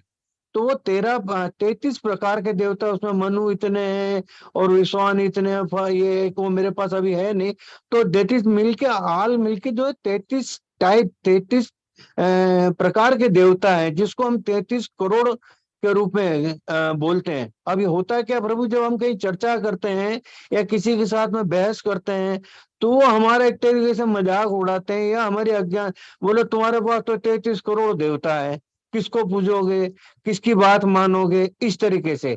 अब इसको हम दूसरे रूप में देखें प्रभु जी, कि ये जैसे एक तुलसीदास जी का दोहा था कि ढोल गंवार शूद्र पशु नारी, ये सकल ताड़ना के अधिकारी। तो प्रभु जी ये ताड़ना और ढोल गंवार नारी का शब्द अलग है, अलग भाषा में लिया गया है, लेकिन इसको अलग तरीके से जो है वो प्रिटेंड करते हैं। तो ये 33 करोड़ का जो शब्द है प्रभु जी, ये क्लियर करिए कि 33 प्रकार के देवता है, 33 करोड़ के देवता है प्रभु जी? मेरे हिसाब से तो 33 प्रकार के देवता होना चाहिए प्रभु जी, थोड़ा इसका क्लियर कर दो। जब हम शास्त्र पढ़ते हैं ना, आपका हिसाब मेरा हिसाब नहीं है, शास्त्र क्या बोलते हैं वो हिसाब है। शास्त्र बहुत क्लियरली बोलते हैं 33 कोटि मतलब 33 करोड़। इसमें शर्म की कुछ बात नहीं है, इट इज अ फैक्ट, ये फैक्ट है। प्रॉपर ने 1000 जगह पे बोला है 33 करोड़, 33 करोड़। तो आजकल क्या होता है, बहुत सारे व्हाट्सएप गुरु निकलते हैं, बहुत सारे बुद्धिमान लोग व्हाट्सएप पे निकलते हैं, अलग अलग मैसेज भेजते हैं, नया बुद्धि आता है उनको, 33 कोटि नहीं, ये है वो है फलाना इत्यादि। पर हमारा विश्वास शास्त्र पे, इसलिए गीता भागवत सही रूप से पढ़ना, हर एक सेंटेंस को ध्यान से पढ़ना बहुत इंपॉर्टेंट है। 33 करोड़ इज 33 करोड़, है कि नहीं? ये दुनिया के छोटे गवर्नमेंट को चलाने के लिए कितने मिनिस्टर्स लगते हैं, कितने पोर्टफोलियोज होते हैं एक स्टेट के लिए, कितने सारे होते हैं। भगवान कृष्ण का ये ब्रह्मांड तो बहुत विशाल है। भगवान कृष्ण चाहिए तो 33 टाइप से, 33 टाइप क्यों, एक से ही संभाल सकते हैं, पर भगवान कृष्ण चाहते हैं कि सबको फैसिलिटी मिले, सबको अवसर मिले, हर व्यक्ति छोटा छोटा कुछ सेवा करे। तो यहाँ पे देवता का अर्थ है, there are different categories of देवता, उपदेवता, अलग अलग देवताओं की एक श्रेणी है, डिफरेंट कैटेगरीज। हम एक स्वर्ग को जानते हैं, there is subterranean heavens, there भगवान का सृष्टि अनंत है। तो भगवान ने सबको एक अलग अलग अवसर दिया है for them to do something. So there are some small demigods, some big demigods like that. पर रहा प्रश्न इन लोगों का कि आपके पास अरे 33 कोटि देवता है, किस किस की पूजा करोगे, किस किस की सुनोगे? हम तो सिर्फ कृष्ण का ही सुनते हैं, हमको कुछ टेंशन नहीं है। 33 कोटि का देवी देवता का हम आराधना करने के लिए नहीं बैठे हैं, जरूरत भी नहीं है। इसलिए वो जो श्लोक आपने बोला, सर्वधर्मान परित्यज्य मामेकम शरणम व्रज, सबको ज्यादा अगरबत्ती घुमाने की जरूरत नहीं है, कृष्ण का आश्रय लो, सब संतुष्ट। यस्मिन् तुष्टे जगत तुष्टम यथा तरोर मूल निषेचेन तृप्त्यंति स्कंद भुजोपशाखा। पेड़ के जड़ में पानी डालो, सबको पानी पहुंच जाएगा, एवरीवन विल बी हैप्पी। तो हमारे इसमें सनातन धर्म में लोग मूर्ख नहीं है इतने सारी देवी देवताओं का उपासना करने के लिए। शास्त्र बहुत क्लियर है, भगवान एक है, कृष्णा इज गॉड। तो आज ही मैं, जैसे मैं बता रहा था, 3:30 बजे मेरा एक सेशन था, तो प्रॉपर वर्णन करते हैं God is Krishna and Krishna is God. सरल भाषा है, अन्य कोई देवता नहीं है, Krishna is God and these are all representatives of Krishna. ये सब कृष्ण के प्रतिनिधि हैं। प्रभु जी 33 करोड़ देवता का कहीं वर्णन मिल सकता है?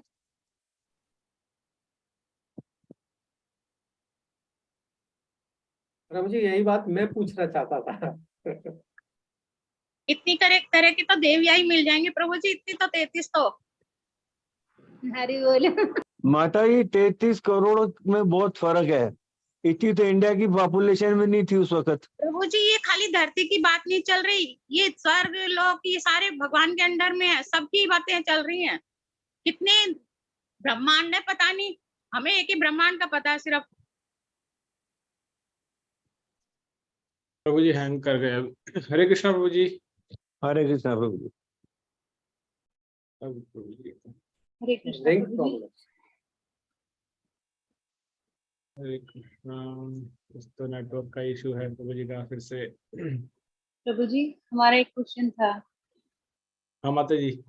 प्रभु जी ग्रुप में डाल नहीं पाए, हम इससे पूछ रहे हैं। हाँ जी, हाँ जी। प्रभु जी जैसे हम पढ़ रहे हैं कि नाम जो है भगवान से अभिन्न है, तो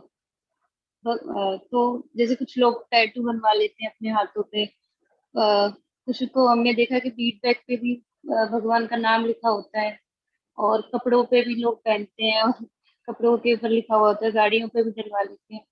तो जैसे कपड़े हैं तो उनको बाथरूम में वॉश करते हैं, तो उससे प्रभु जी अपराध नहीं होते हैं? अपराध माना जाएगा ना प्रभु जी? बहुत अच्छा प्रश्न माता जी, प्रभु जी आएंगे तो कीजिएगा प्रभु जी से। नेटवर्क प्रभु जी वही ना, अभी हमने देखा हमारे पड़ोस में कोई मतलब झाड़ू बेचने वाला था, उसके ऊपर लिखा हुआ था कृष्णा झाड़ू। मैंने कहा झाड़ू भी नहीं छोड़ी। मुझे भी देख के लगा माता जी मतलब उससे झाड़ू भी लग रही है। मुझे लगा कि भगवान के नाम को कहाँ कहाँ पहुंचा दिया गया है। भगवान मुझे वही लोग सीरियसली नहीं लेते हैं। ये भी हो सकता है कि वो किसी का नाम हो, उसने अपने नाम पे शुरू कर दिया हो कि मेरी कंपनी के, मेरा नाम कृष्णा, मैंने कंपनी का नाम रख दिया। सारे देखा जाए तो हर एंगल से देख सकते हैं ना, भगवान हर कण कण में है, तो भगवान क्यों नहीं हो सकते झाड़ू में? क्यों नहीं हो सकते? भाव है। अब उसको अच्छे भाव से देखने है झाड़ू में घर की सफाई होती है तब लक्ष्मी जी अंदर आती है। प्रभु जी एक चप्पल के ऊपर गणेश जी की मूर्ति वो चित्र बना हुआ देखा गया। हरे कृष्णा। हाँ हरे कृष्णा प्रभु जी, आपको आवाज आ रही है प्रभु जी? अब अभी भी नेटवर्क। हरे कृष्णा।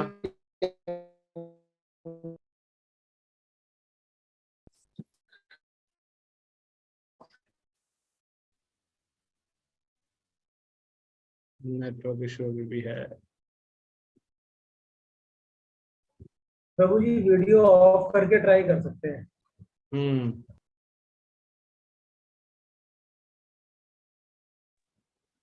हरे कृष्ण प्रभु जी, व्हाट्सएप पे आप अपने चेक कर लीजिएगा, क्वेश्चन भेजा है। अच्छा, मंदिर में प्रेयर हो रही है। ओके माता जी।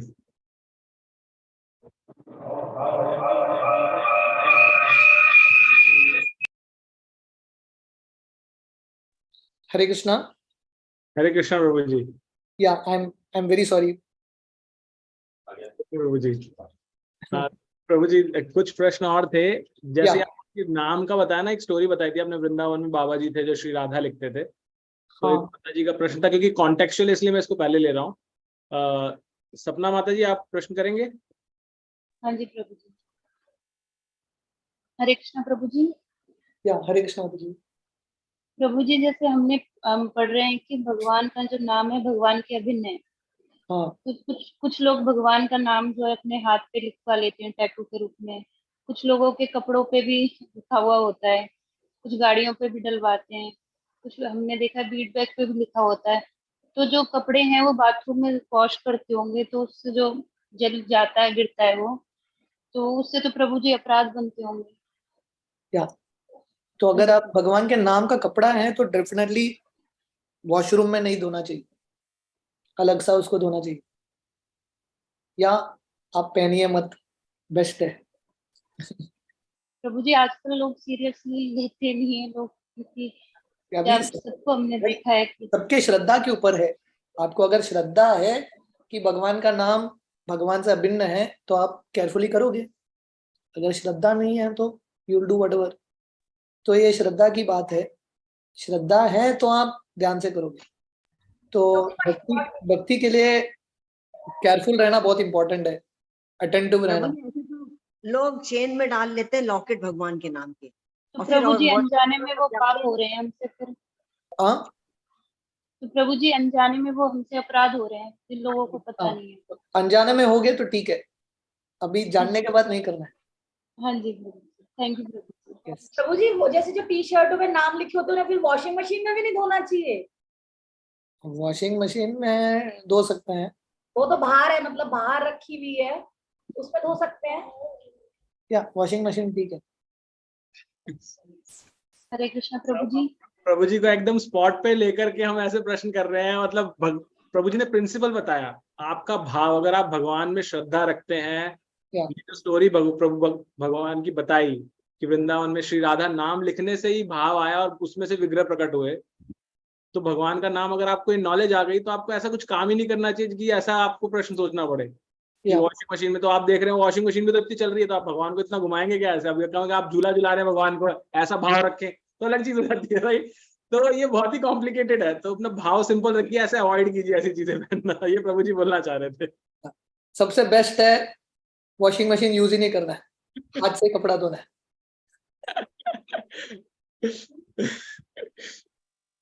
ओके हाँ प्रभु जी। और प्रभु जी दो तीन प्रश्न और थे। एक प्रश्न था प्रभु जी सरिता माता जी का। हरे कृष्णा, सरिता माता जी हैं यहाँ पर। तो माता जी ने प्रश्न किया था प्रभु जी कि जिस माला से हम हरे कृष्ण महामंत्र का जप करते हैं, क्या उसी माला से ओम नमः शिवाय की माला कर सकते हैं? नहीं, वो हर एक चीज के लिए अलग अलग माला होता है। ओम नमः शिवाय के लिए रुद्राक्ष माला ठीक है, पर हम जो करते हैं वो नीम का माला या तुलसी का माला। तो माला एक ही मंत्र के लिए होना चाहिए, जिसके लिए आप कर रहे हैं, you should use it for that one. और दूसरा बहुत इंपॉर्टेंट चीज, आपका माला आपके पास ही होना चाहिए। माला भी जनरली इंटरचेंज नहीं होना चाहिए। हरे कृष्ण प्रभु जी। एंड यस प्रभु जी, देन रश्मिता माता जी का एक सेकंड। हरे कृष्णा प्रभु जी, धन्यवाद। हरि बोल, धन्यवाद। I jump on it. मेरा जस्ट एक यही क्वेश्चन था, आपने बोला किसी और की माला पे नहीं करना चाहिए, तो आई शेयर वन इंसिडेंस। क्या हुआ कि मेरी माला किसी भक्त के बैग में कहीं चले गए और फिर वो नेक्स्ट डे आना था मेरे बीट बैग को, एंड वो गुरु महाराज का दिया हुआ था। तो बिकॉज मेरे राउंड्स नहीं हुए थे, उस कंडीशन में मैंने प्रभु जी की माला लेकर के उस पे चैंटिंग किया, अपने राउंड्स किए।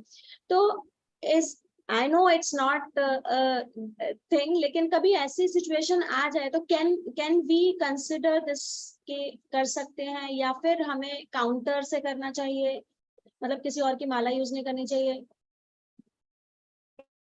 once a while it's okay, husband wife तो टीम है, once a while कभी कभी ठीक है, पर रेगुलरली नहीं होना चाहिए। और डेफिनेटली किसी कारणवश आपका माला गुम हो गया या कुछ हो गया, या कहीं पे आप छोड़ दिए, अगला दिन आपको मिलेगा, तो काउंटर पे कभी नहीं करना है। रेगुलर माला और एक बीड्स लेके ही करना है। So you can keep on extra Beed with you, extra एक माला रखिए। ठीक है, थैंक यू।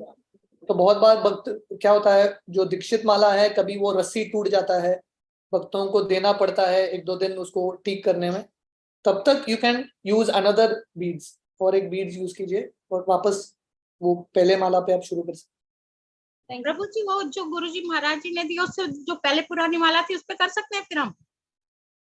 हाँ, कभी कभी जब ये साथ में नहीं है आपके, तब कर सकते हैं। नहीं, जैसे वहां पर हमने बनने के लिए दिए माला, उस बीच में हम अपनी उस पुरानी माला से कर सकते हैं? हाँ, डेफिनेटली करना ही पड़ेगा ना, और ऑप्शन क्या है। Thank you Prabhu ji. Then एक प्रश्न और था कि क्या नीम की माला से हरि नाम कर सकते हैं? हाँ, क्योंकि ये एक माता जी हमारे साथ, तो पता नहीं अभी है नहीं, रश्मिता माता जी, उन्होंने प्रश्न किया था कि उनके किसी नेबर। अच्छा है, हरे कृष्णा माता जी। हाँ हाँ, मैं इंतजार कर रही हूँ क्वेश्चन का आंसर के लिए। आपका नाम मंजुनाथ से लिखा हुआ था माता जी, मैं ढूंढ रहा हाँ, था। वो मोबाइल का वो थोड़ा गड़बड़, वो भी क्लास करता है ना, इसीलिए। तो माता जी का प्रश्न था प्रभु जी कि उनके नेबर ने बोला कि नीम तो कड़वा होता है, तो नीम की माला पे जप नहीं करना चाहिए, तुलसी माला पे जप करना चाहिए। तो आइडियली तुलसी माला पे ही होना चाहिए, पर तुलसी माला करने के लिए थोड़ा नियमों का पालन होता है। राइट, अगर आप सब नियमों का पालन कर रहे हो तो you can do on tulsi, no problem.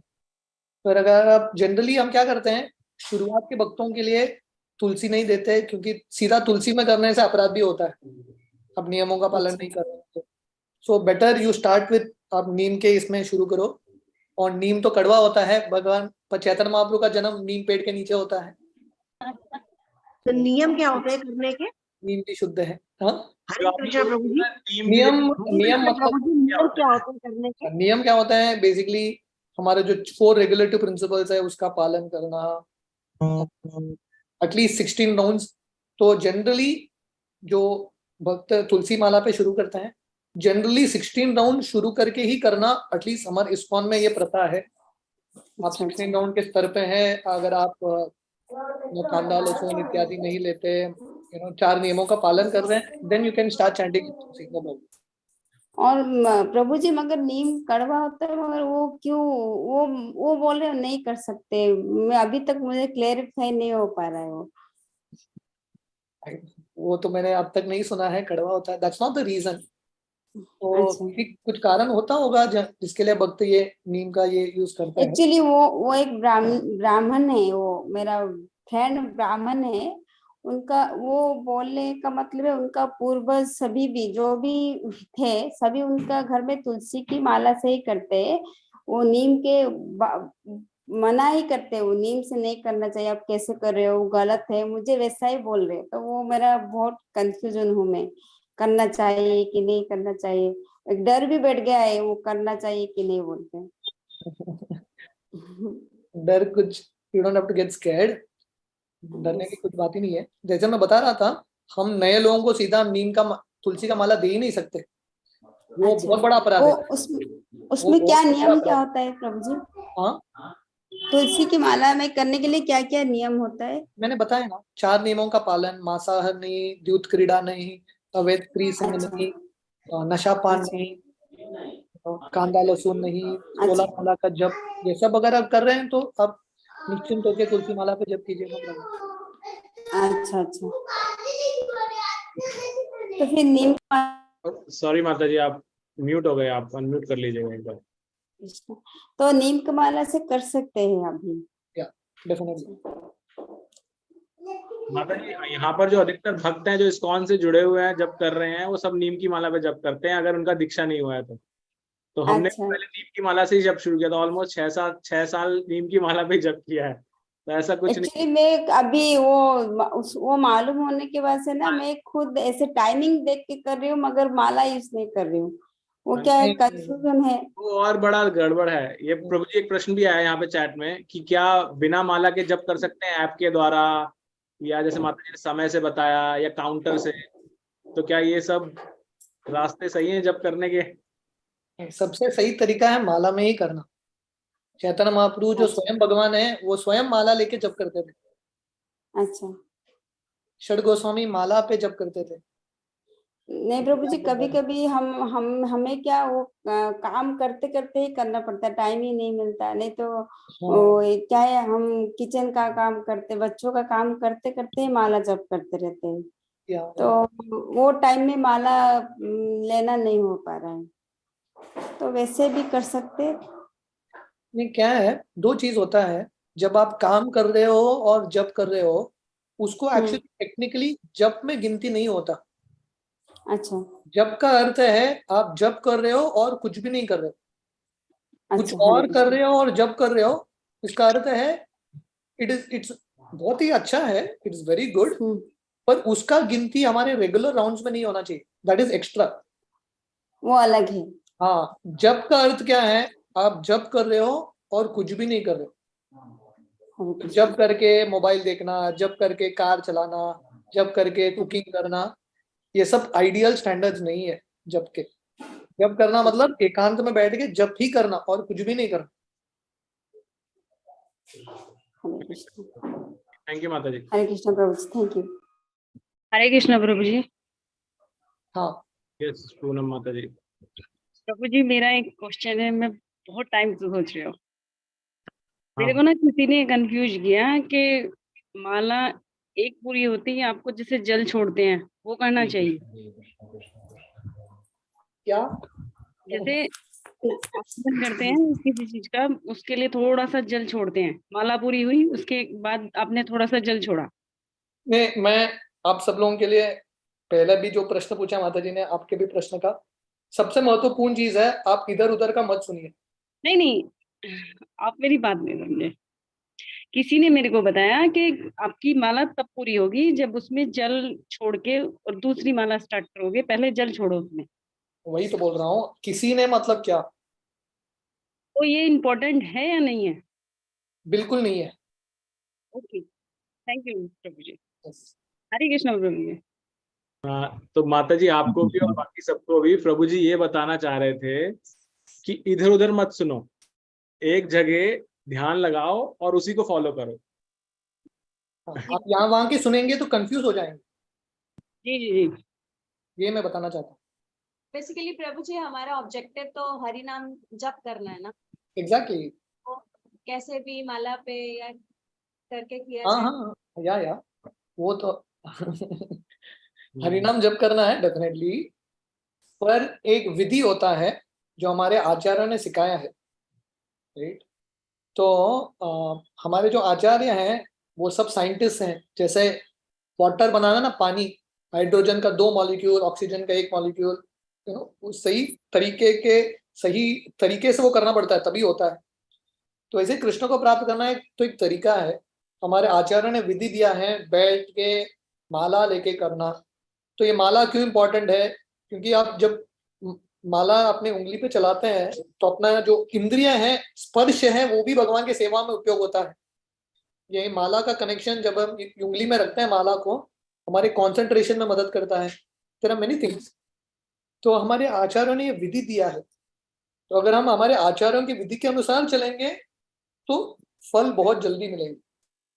हम थोड़ा बहुत चेंजेस करेंगे इधर का उधर का, विल गेट रिजल्ट, पर उतना नहीं मिलेगा जैसा मिलना चाहिए।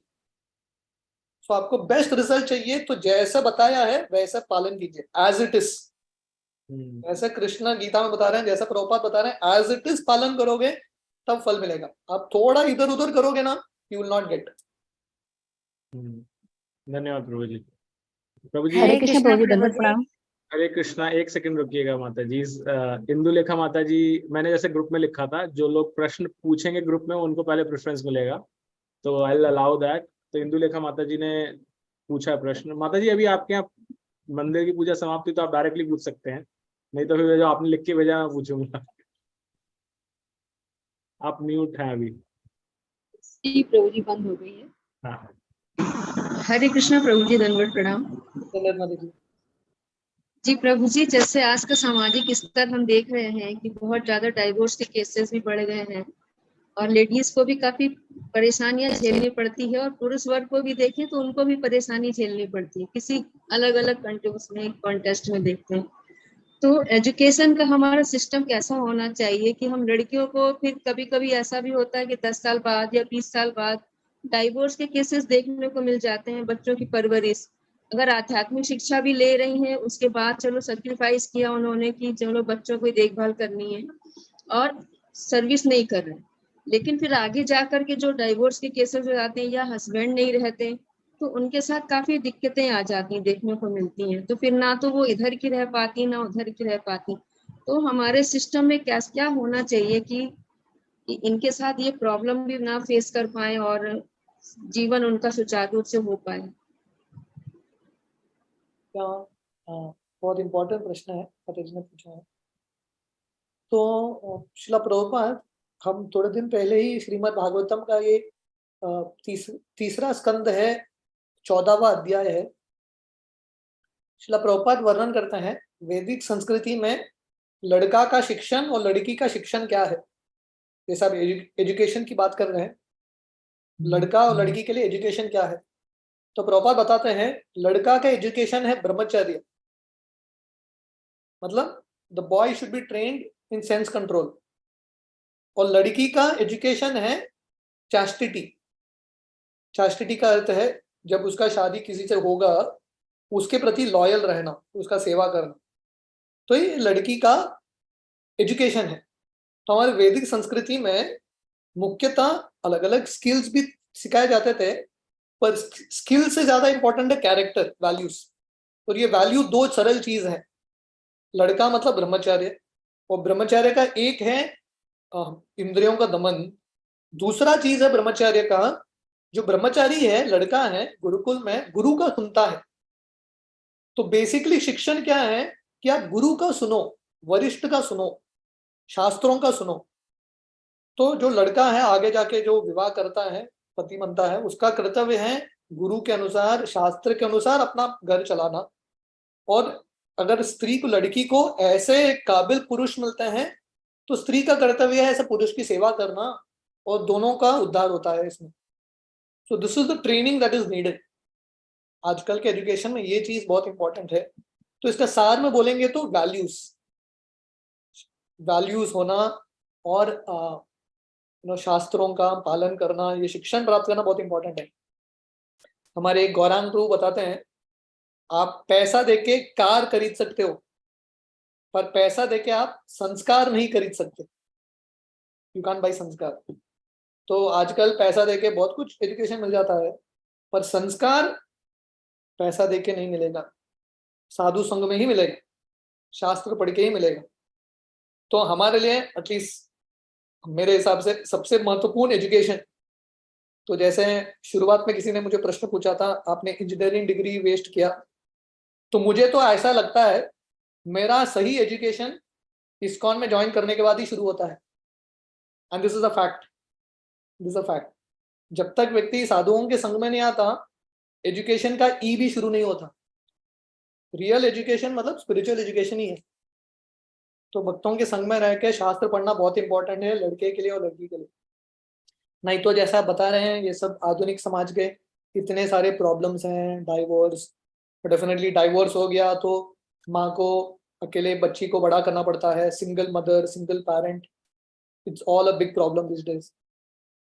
तो एक्चुअली प्रभुपाद भागवतम के ये तीसरे स्कंद में ही वर्णन करते हैं, कलयुग में बहुत सारे कष्ट हैं, और जैसा आगे कलयुग बढ़ता है बहुत सारे अन्य कष्ट आएंगे, अलग अलग तरीके के पीड़ा आएंगे, कले दोष निधे राजन, बहुत सारे कष्ट हैं, पर एक ही चीज है जो ये कलयुग के लोगों को मदद करने वाला है, वो है हमारा संकीर्तन आंदोलन।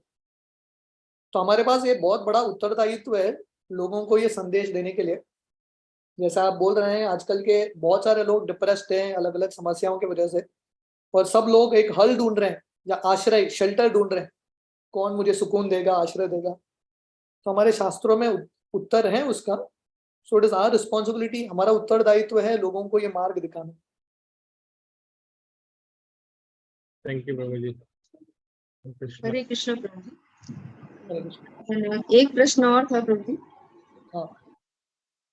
हाँ, एक प्रश्न और था प्रभु जी कि जैसे हम लोग ऑल्टर में भगवान की सेवा कर रहे हैं, तो उसी समय अगर कोई इमरजेंसी आ जाती है तो हम सेवा अधूरी छोड़कर उसको देखना जरूरी होता है, या फिर हमें अपराध लगेगा अगर हम छोड़कर जाते हैं, क्योंकि इमरजेंसी को भी देखना जरूरी है। कौन सा सेवा? विग्रह सेवा, विग्रह सेवा हो, या इफ इट इज एक बहुत ही अर्जेंट कुछ चीज है, देन या definitely you can go and address it. कुछ बहुत ही अर्जेंट चीज है तो आप कर सकते हो उसको, या किसी और को बोल सकते हो विग्रह सेवा करने के लिए, and then you can go. So time के अनुसार, समय के अनुसार आप डिसीजन ले सकते हो। भगवान कृष्ण गीता में बोलते हैं, तेषाम सतत युक्तानाम भजताम प्रीति पूर्वकम ददामि बुद्धि योगम तम येन माम उपयान्ति ते। तो आप प्रामाणिक है तो कृष्ण बुद्धि देंगे क्या करना चाहिए कौन से समय पे। तो भक्तों के लिए बहुत कुछ चीज इंपॉर्टेंट होता है। श्रील प्रभुपाद भागवतम के वो 10वें अध्याय में, शायद 10वां स्कंद 8वां अध्याय, जहाँ पे दामोदर लीला का वर्णन है, यशोदा कृष्ण को दूध पिला रही है और साथ ही साथ इमरजेंसी आ गया, वो स्टोव पे दूध रखा था, वो उबल के बाहर गिरने लगा। तो यशोदा भी सोचने लगी क्या करूं, वो दूध को बचाऊं कि कृष्ण को दूध पिलाऊं। तो कृष्ण को दूध पिलाना मतलब डेटी वर्शिप ही है इन वन सेंस, विग्रहों की सेवा कर रही है यशोदा। तो यशोदा भी कंफ्यूजन में आ गई। तो ये जो आपका कंफ्यूजन है, क्या बोलते हैं, परंपरा में ये कंफ्यूजन आता है, यशोदा माता को भी यही कंफ्यूजन था, पर यशोदा माता ने दूध को जाके बचाया, वो इमरजेंसी को हैंडल किया, क्योंकि वो इमरजेंसी भी कृष्ण के सेवा में लगने वाला था, है कि नहीं। तो घर में अगर किसी को कुछ आपत्ति आ गई तो उनका मदद करना इंपॉर्टेंट है, क्योंकि वो भी कृष्ण के भक्त हैं, like that. So Prabhupada writes, when you are confused, जब दो चीज है दोनों इंपॉर्टेंट है, क्या करें, तो प्रभुपाद बोलते हैं कृष्ण बुद्धि देंगे, वो Shankar, Krishna will inspire you. Hare Krishna, thank you प्रभु जी। बिमला माता हरे जी, कृष्ण। बिमला माता जी आपका प्रश्न था, आप पूछ सकती हैं अभी। पहले बिमला माता जी और फिर भावना माता जी। हरे कृष्णा प्रभु जी, दंडवत प्रणाम। धन्यवाद प्रभु जी, मेरा प्रश्न ये था कि जब ये तुलसा माता सूख जाती है ना, तुलसा माता जब सूख जाती है तो प्रभु जी इनको है ना, जब किसी की डेथ हो जाती है, तो मैं ससुराल में आई थी, तब है ना, ये जो ससुराल में हमारे जो घर के थे, ये इनको है ना, जब किसी की डेथ हो जाती थी तो उनके ऊपर डालते थे। क्या प्रभु जी ये सही है कि तुलसा माता को किसी की डेथ हो जाती है तो उसके ऊपर डाल देनी चाहिए? मेरे हिसाब से तो सही नहीं है, इट इज नॉट करेक्ट। जब किसी की डेथ हो जाती है ना, तो तुलसा माता घर से ले जाते हैं और फिर उनके ऊपर डाल देते हैं। मेरे हिसाब से तो सही नहीं है, but I think we will need to check it. तो प्रभु जी जब तुलसी माता सो जाती है तो क्या करना चाहिए? बेस्ट है कि उसका कंठी माला कुछ कर सकते हैं तो बहुत ही अच्छा है, नहीं तो दो ऑप्शन है, नदी में, बहते हुए नदी में छोड़ दीजिए, या जमीन के अंदर जहाँ पे बाकी सारे तुलसी के पौधे हैं या और कुछ पौधे हैं, जमीन के अंदर डाल दीजिए। अच्छा प्रभु जी। हरे और कृष्ण। प्रभु जी जब ये माला जपते हैं तो जब दूसरे ये ओम नमः शिवाय की, तो इनके लिए अलग माला होती है? जैसे भाई ये हनुमान जी की इनकी जपते हैं तो इन सबके लिए अलग अलग माला होनी चाहिए? मेरा तो सुझाव आपसे है कि आप सिर्फ हरे कृष्ण महामंत्र का जप करो, अन्य जप करने की जरूरत ही नहीं है एक्चुअली इन वन सेंस, क्योंकि शिव जी भी हरे कृष्ण महामंत्र का ही जप करते हैं, है कि नहीं? आप शिव जी के नाम का आराधना कर रहे हो, पर शिव जी भी भगवान का नाम का उच्चारण कर रहे हैं, तो आप शिव कृष्ण का नाम का उच्चारण करोगे तो everything is included in this, ये हरे कृष्ण महामंत्र में सब आ जाता है। पर अगर आपको करना ही है तो डेफिनेटली और एक माला उपयोग कीजिए, डोंट यूज दिस माला। हरे कृष्णा प्रभु जी। ठीक है प्रभु जी, थैंक यू। हरे कृष्णा प्रभु जी। हाँ, मैं ये पूछ रही थी, जैसे आप बता रहे हैं कि हमें कृष्णा जी का ही, प्रभु जी मैं कृष्णा जी को ही मानती हूँ। मैं भी घर में जैसे ये गौर जगन्नाथ प्रभु जी ने बताया कि क्या कहते हैं, ये गीता पढ़ना, कोशिश मेरी पूरी रहती है। अभी मैं 16 राउंड तो नहीं कर पाती हूँ, पर कोशिश करती हूँ कि जितनी भी मेरे से होती हैं। अभी पूर्णतया मैं कृष्ण भक्ति में नहीं लगी हूँ, ठीक है। पर अगर अब जैसे सावन का महीना चल रहा है, हमारी मदर इन लॉ कहती हैं कि सोमवार के व्रत रख, मेरी मन की श्रद्धा तो बिल्कुल कृष्ण जी में ही है। और आपने बोला है कि जैसे पेड़ में हम जल देते हैं तो वो सभी देवी देव वो अलग अलग में नहीं देते हैं, पत्तों में शाखाओं में नहीं देते, पेड़ में ही देते हैं। तो अभी पूर्णतया मैं कृष्ण जी की भक्ति में भी नहीं लगी हूँ, क्योंकि घर परिवार भी सर प्रभु जी मुझे देखना होता है। तो क्या फिर अब मैं, जैसे सावन का महीना चल रहा है, सोमवार के व्रत है, ये भी नहीं कर पा रही हूँ, तो क्या मैं, मेरे को लगता है कि मैं अपराध कर रही हूँ कुछ? सोमवार का व्रत मतलब शिव जी का व्रत होता है? शिव जी का व्रत सोमवार का, हाँ जी। नहीं, कुछ अपराध की जरूरत नहीं है। अगर आप कृष्ण की भक्ति कर रहे हो तो that is more than enough, ये बहुत है। क्योंकि जैसे मैं ये गोवर्धन पूजा का ये लीला बता रहा था, भगवान कृष्ण बता रहे हैं कि आप मेरा भक्ति करो, तो वही तो गीता का सार वही है, सर्वधर्मान परित्यज्य जस्ट वर्शिप मी। तो ऐसा नहीं कि हम किसी और देवता के प्रति अपराध कर रहे हैं। इनफैक्ट अगर आप कृष्ण के नाम का उच्चारण करोगे, सभी देवता प्रसन्न हो जाएंगे, शिव जी भी बहुत प्रसन्न हो जाएंगे। Even Shiva will become very very happy. Shiva ji Advaitacharya के रूप में आते हैं और शिव जी यही कर रहे हैं, सब लोगों को हरि नाम दे रहे हैं, लेकिन वही शिव जी शंकराचार्य के रूप में आते हैं, और शंकराचार्य का ये अंतिम इंस्ट्रक्शन था, भज गोविंदम भज गोविंदम भज गोविंदम मूढ़मते। तो worshipping Krishna is the essence. आप कृष्ण को संतुष्ट करो, सब देवता ऑटोमेटिकली संतुष्ट हो जाएंगे, तो डरने की जरूरत नहीं है। इसलिए जब कृष्ण ये श्लोक में सर्वधर्मान परित्यज्य मामेकम शरणम व्रज अहम त्वाम सर्व पापेभ्यो मोक्षयिष्यामि मां शुचः। मां शुचः का अर्थ क्या है? मां शुचः, मां शुचः मीन्स डोंट फियर, आप डरो मत। इतने साल से ये प्रथा चल रहा है, इतने साल से मैं ये व्रत कर रहा हूँ या कर रही हूँ, अभी छोड़ूंगा तो क्या होगा? शिव जी नाराज नहीं होंगे क्या? ये होगा क्या, वो होगा क्या? तो कृष्ण बोलते हैं मां शुचः, don't worry, I will take care. So that is faith, ये विश्वास की बात है। हरे कृष्णा। हरे धन्यवाद कृष्णा प्रभु जी। धन्यवाद माता जी। प्रश्न भावना माता जी अगर आप पूछना चाहते हो तो ठीक है, नहीं तो बहुत टाइम हो गया है। प्रभु जी मुझे एक पूछना था, मुझे और एक क्वेश्चन पूछना था। अंतिम प्रश्न आप पूछिए। हरे कृष्णा। हम प्रसाद अभी घर में प्याज लहसुन भी खाते, तो डेली खाने का कुछ भोग नहीं कर पाते, तो हम कभी कभार कर सकते हैं प्रभु जी अभी अच्छे से? यस यस, कर सकते हैं, नो प्रॉब्लम। वो और एक बात, हम अभी कभी गांव चले जाते तो पूजा भोग नहीं कर पाते, तो चलेगा? हाँ चलेगा, नो प्रॉब्लम। ओके, हरे कृष्ण प्रभु जी। हरे कृष्ण। हाँ प्रभु जी, तो आज के प्रश्न मोस्टली हो गए प्रभु जी। अंत में प्रभु जी जस्ट आपको जैसा पुनः बताना चाहता हूँ ये कि हरे कृष्णा। हसी माता जी, आप प्रश्न क्या आपका प्रभु? हाँ प्रभु जी, हरे कृष्णा। एक प्रश्न था प्रभु जी कि आज एकादशी है, बोलिए माता तो जी। उसमें प्रसाद बनाते हैं ना, तो उसमें कोई लोग बोलते हैं कि उसमें राई का तेल यूज नहीं करने का, टमाटर नहीं डालने का, और उसमें वो लाल पाउडर रहता है मिर्ची का, वो नहीं डालने का। तो ऐसा क्या प्रभु जी, उसमें क्या है बताइए? सब सही है, सब सही है। नहीं डालना चाहिए प्रभु जी? नहीं नहीं, राई का तो तेल यूज ही नहीं करते, राई का दाना ही यूज नहीं करते, राई का तेल का सवाल ही नहीं है। एकादशी को घी चलता है, नहीं तो ग्राउंडनट ऑयल, मूंगफली तेल चलता है, या कोकोनट ऑयल चलता है एकादशी को। और डेफिनेटली पाउडर बेसिकली क्या होता है, ये बाहर के पाउडर्स में बहुत सारे मिलावट होते हैं, मिर्ची यूज करना और अच्छा है, राइट। और तीसरा कौन सा चीज था आपका? हल्दी में भी, बाहर के हल्दी में भी मिलावट होती है, तो हल्दी भी उपयोग नहीं किया तो बहुत ही अच्छा है। और धनिया टमाटर को भी बोलता है, धनिया नहीं डालने का, टमाटर नहीं डालने का।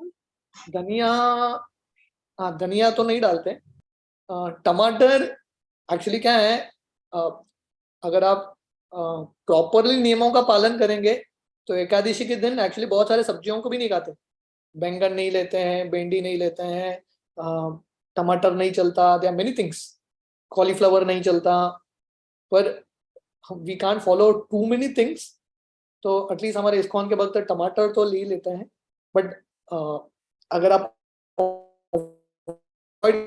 सकते हैं, सो आइडियली तो प्रिंसिपल है कि एकादशी को if you can remain very simple, that is the best. तो अगर आपको डाउट लग रहा है कि खाऊं कि नहीं खाऊं, नहीं खाए तो बेटर है,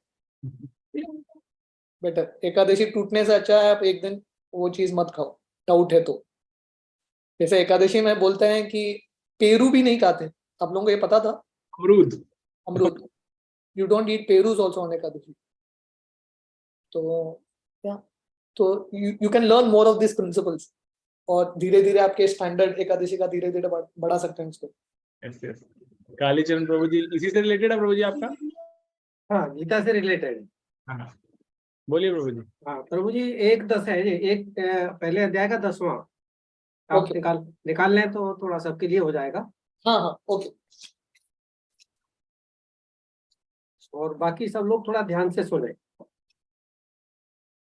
हाँ प्रभु जी, ये पढ़ देता हूँ मैं श्लोक। अपर्याप्तम तस्मादकम बलम भीष्माभिरक्षितम, पर्याप्तम त्विदमेतेषां बलम भीमाभिरक्षितम। शुरुआत में 2 शब्द दिए गए हैं जिसको एडजेक्टिव हम कहते हैं। अपर्याप्तम, पहली लाइन में जब भीष्म है किसी सेना के रक्षक, तो उस शब्द में अपर्याप्तम यूज किया गया है। और दूसरी लाइन में जब भीम सेना का रक्षक है तब पर्याप्तम कहा गया है। तो मैं पहले अपर्याप्तम लेता हूँ। अपर्याप्तम शब्द के कई मीनिंग बताए गए हैं। जैसे एज इट इज हम बता देते हैं कि अपरिमित है इसका मीनिंग। अपर्याप्तम का मीनिंग है अपरिमित, पहले वाले शब्द अपर्याप्त। और दूसरी जगह बताते हैं गोविंदका जी इसको अजय शब्द कहते हैं, अपरिमित को अजय शब्द कहते हैं। और राम सुखदास जी इसको अपर्याप्त कहते हैं, ज्ञानानंद जी इसको अपर्याप्त कहते हैं, और संत ज्ञानेश्वर जो महाराष्ट्र से है, बहुत ऊंचे स्तर तक पहुंचे गए, अजय कहते हैं। तो मैं इसको निकालता हूँ। इसमें 2 चीज कही गई है, एक तो संख्यावाचक विशेषण कहा गया है और दूसरा गुणवाचक विशेषण बोला गया है। एक ही शब्द के 2 मीनिंग कैसे हो सकते हैं प्रभु जी? तो संस्कृत में एक शब्द के 1000 मीनिंग हो सकता है। तो संस्कृत ऐसा ही भाषा है जैसे गुण है। गुण का अर्थ क्या है? गुण का अर्थ है सत्व रजो तमो, ये गुण होता है। गुण का अर्थ रस्सी होता है। तो गुण के अलग अलग अर्थ हो सकते हैं। तो संस्कृत ऐसा एक भाषा है जैसा शब्द आत्मा, ये शब्द अलग अलग चीजों को अलग अलग जगह पे संबोधित किया जाता है। कभी कभी आत्मा का, जनरली आत्मा का अर्थ सोल होता है, पर कभी कभी आत्मा का अर्थ शरीर भी होता है। आत्मा मीन्स द बॉडी ऑल्सो। आत्मा का अर्थ परमात्मा भी हो सकता है। सो इसके लिए आचार्य लगते हैं। प्रभु जी एक जगह उसको अपर में कह रहे हैं। मैं जस्ट कंप्लीट करता हूँ। गीता संस्कृत समझ के व्यक्ति समझ नहीं पाएगा। गीता समझने का रिक्वायरमेंट संस्कृत नहीं है। संस्कृत के पंडित गीता नहीं समझ पाएंगे। गीता का रहस्य सिर्फ भगवान के भक्त जो परंपरा में आचार्यों से सुनते हैं वही समझ पाएंगे। नहीं तो ये शब्दों का हेरा फेरी, अलग अलग अर्थ, हजार चीज निकल सकता है। That's what Mayavadis do। Mayavadis अलग अलग अर्थ देते हैं। सो देयरफॉर हम गीता जब पढ़ते हैं, प्रभुपाद के गीता एज इट इज क्यों है? प्रभुपाद ने हजार अर्थ नहीं निकाला है। प्रभुपाद चाहिए तो भी खेल सकते थे शब्दों के साथ। Prabhupada didn't do that. Prabhupada ने आचार्यों के सार को समझ के प्रस्तुत किया है। तो मैं ये बताता हूँ ये शब्द के दो अर्थ क्या हैं। अपर्याप्तम जैसा आप बोल रहे हैं, तो ये श्लोक के दो अर्थ होते हैं। एक है जैसा यहाँ पे प्रभुपाद ने वर्णन किया है, दुर्योधन अपने कौरवों के सेना को बता रहा है, आवर स्ट्रेंथ इज इनमेजरेबल। अपर्याप्तम, हमारा जो सेना है अनंत है क्योंकि भीष्मदेव इसकी रक्षा कर रहे हैं, पर पांडवों के सेना सीमित है क्योंकि भीम रक्षा कर रहे हैं। पर इसका विपरीत भी अर्थ होता है। दुर्योधन अपने कौरव सेना को बता रहे हैं, हमारा सेना अपर्याप्तम मतलब पर्याप्त नहीं है क्योंकि भीष्मदेव रक्षा कर रहे हैं, पर भीष्मदेव का हृदय शारीरिक स्तर पे हमारे साथ युद्ध कर रहे हैं, पर भीष्मदेव का हृदय उस तरफ है, इसलिए आप सब लोग भी युद्ध करना। और दूसरा अर्थ है भीम, जो पांडवों का सेना सीमित है फिर भी पर्याप्त है क्योंकि भीम फोकस्ड है, उसको युद्ध करना ही है, मुझ पे विजय प्राप्त करना ही है, इसलिए वो पर्याप्त है, सफिशिएंट। तो पर्याप्तम कैन मीन लिमिटेड या पर्याप्तम मीन्स सफिशिएंट। लिमिटेड का अर्थ है सीमित या पर्याप्त का अर्थ है काफी। तो ये दो उल्टे अर्थ होते हैं जो हमारे आचार्य बताते हैं। रहा आपने इतने सारे संतों का अर्थ दिया है, मुझे पता नहीं इनमें से कौन कौन से परंपरा से है, आई रियली डोंट नो, पर हमारा विश्वास शिला प्रभुपाद क्योंकि ब्रह्म मध्य संप्रदाय के हैं शिला प्रभुपाद, और प्रभुपाद ये तात्पर्य लिखते हुए प्रभुपाद ऐसे ही लिख नहीं रहे थे। प्रभुपाद बलदेव विद्याभूषण, विश्वनाथ चक्रवर्ती ठाकुर, भक्ति विनोद ठाकुर, इन सबके कमेंट्रीज लेके प्रभुपाद सार में यहाँ पे दे रहे हैं। सो फॉर मी एटलीस्ट, मेरे लिए गीता बहुत सरल है। प्रभुपाद का ये ट्रांसलेशन पढ़ो, तात्पर्य पढ़ो, एक्सप्लेनेशन पढ़ो, everything is like very crystal clear. नहीं तो शब्दों का बहुत सारे अर्थ निकालना है तो there is unlimited things that can happen, बहुत कुछ निकाल सकते हैं। मैं तो प्रभु जी शब्द से बता रहा हूँ आपको, ये दूसरे लोग ऐसा कहा है, शब्द से बता रहा हूँ, मेरी तरफ से कुछ नहीं। या वो तो मैं समझ रहा हूँ, पर मैं आपको बोल रहा हूँ कि आपने जिन लोगों के बारे में बताया है, मैं उनके बारे में कमेंट नहीं कर सकता क्योंकि मुझे पता नहीं उनके बारे में कौन से परंपरा से जुड़े हैं। I really don't no. मैं प्रभुपाद के बारे में जानता हूँ कौन से परंपरा से जुड़े हैं, बाकी अन्य संप्रदाय के बारे में हम ज्यादा कमेंट नहीं करते because we really don't know who is who, कौन क्या है हमको पता नहीं। तो आपने जो बताया है सही है गलत है मैं बोल नहीं सकता, पर प्रभुपाद के शब्द सही हैं इतना मैं बोल सकता हूँ। प्रभु जी इस्कॉन से जो लोग नहीं जुड़े हैं, बाकी इन्हीं लोगों की किताब पढ़ते हैं जिनको मैंने आपको बताया। मैं भी वही पढ़ता था पहले। अभी इस्कॉन की किताब जो है 7-8 महीने से जब से मैं आपसे जुड़ा हूँ तब से मैंने ये पढ़ी है। बाकी उससे पहले मैं यही किताबें पढ़ता था जिनका रेफरेंस दिया। अगर आप जिनका भी नाम ले रहे हैं वो जो साधु संत हैं प्रॉपर परंपरा में जुड़े हैं, उन्होंने ज्ञान, जैसे शिला प्रभुपाद का, ये बहुत इंपॉर्टेंट है। Probably we can end with this. तो मैं एक चीज दिखाता हूँ, प्रोबेबली आप लोगों ने देखा भी होगा। देखा प्रभु जी, परंपरा चार्ट तो देखा है ना आप लोगों ने? नहीं दिखा है जी, हाँ है, बुक में देखा है। हाँ, बुक में है, सक्सेशन है परंपरा। तो प्रभुपाद ने पूरा क्लियरली गुरु शिष्य परंपरा दिया है। तो आप जिन संतों के बारे में अभी बोल रहे हैं उनका प्रॉपर गुरु शिष्य परंपरा है तो परफेक्ट है।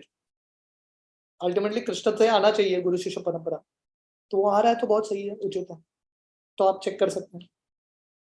हरे कृष्ण। हरे कृष्ण। थैंक यू, धन्यवाद प्रभु जी। हरे कृष्ण। तो जी मैं जैसे ही बता रहा था, हाँ, ये भगवत गीता हमारा, अगर भगवान ने चाहा तो हमारा उद्देश्य है कि हम सोमवार तक समाप्त करें, अगले नेक्स्ट 2 डेज के अंदर। सेशन शायद लंबे हो सकते हैं थोड़ा सा, बट 2 दिन में समाप्त करें, ताकि पुरुषोत्तम मास मंगलवार से स्टार्ट हो रहा है, तो हम श्रीमद् भागवतम आपकी आज्ञा अनुसार, आपके मार्गदर्शन के अनुसार वो स्टार्ट करना चाहते हैं। हमने जो अभी एक अलग से ग्रुप बनाया जहाँ पे हम सब जो इंटरेस्टेड लोग हैं उनको इकट्ठा कर रहे हैं एक जगह। उनमें से कितने रहेंगे हमें पता नहीं, क्योंकि हमारे इस ग्रुप में भी लगभग 150 लोग हैं, उसमें से 50-60 लोग ही आते हैं। तो उसमें अभी तक ऑलमोस्ट 200+ लोग इकट्ठे हो चुके हैं जो इंटरेस्ट दिखाए, जिन्होंने भागवतम पढ़ने के लिए।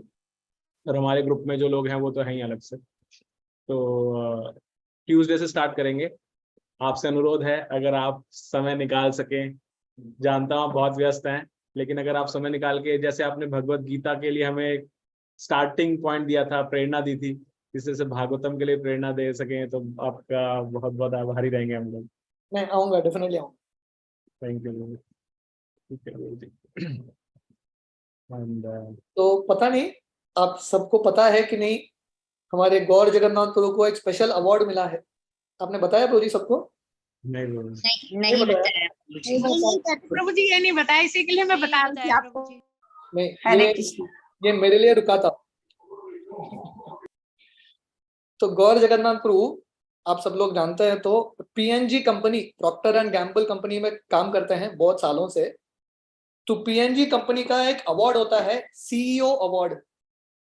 पूरे दुनिया में, मतलब ये पीएनजी कंपनी में लाखों लोग काम करते हैं, लैक्स ऑफ पीपल।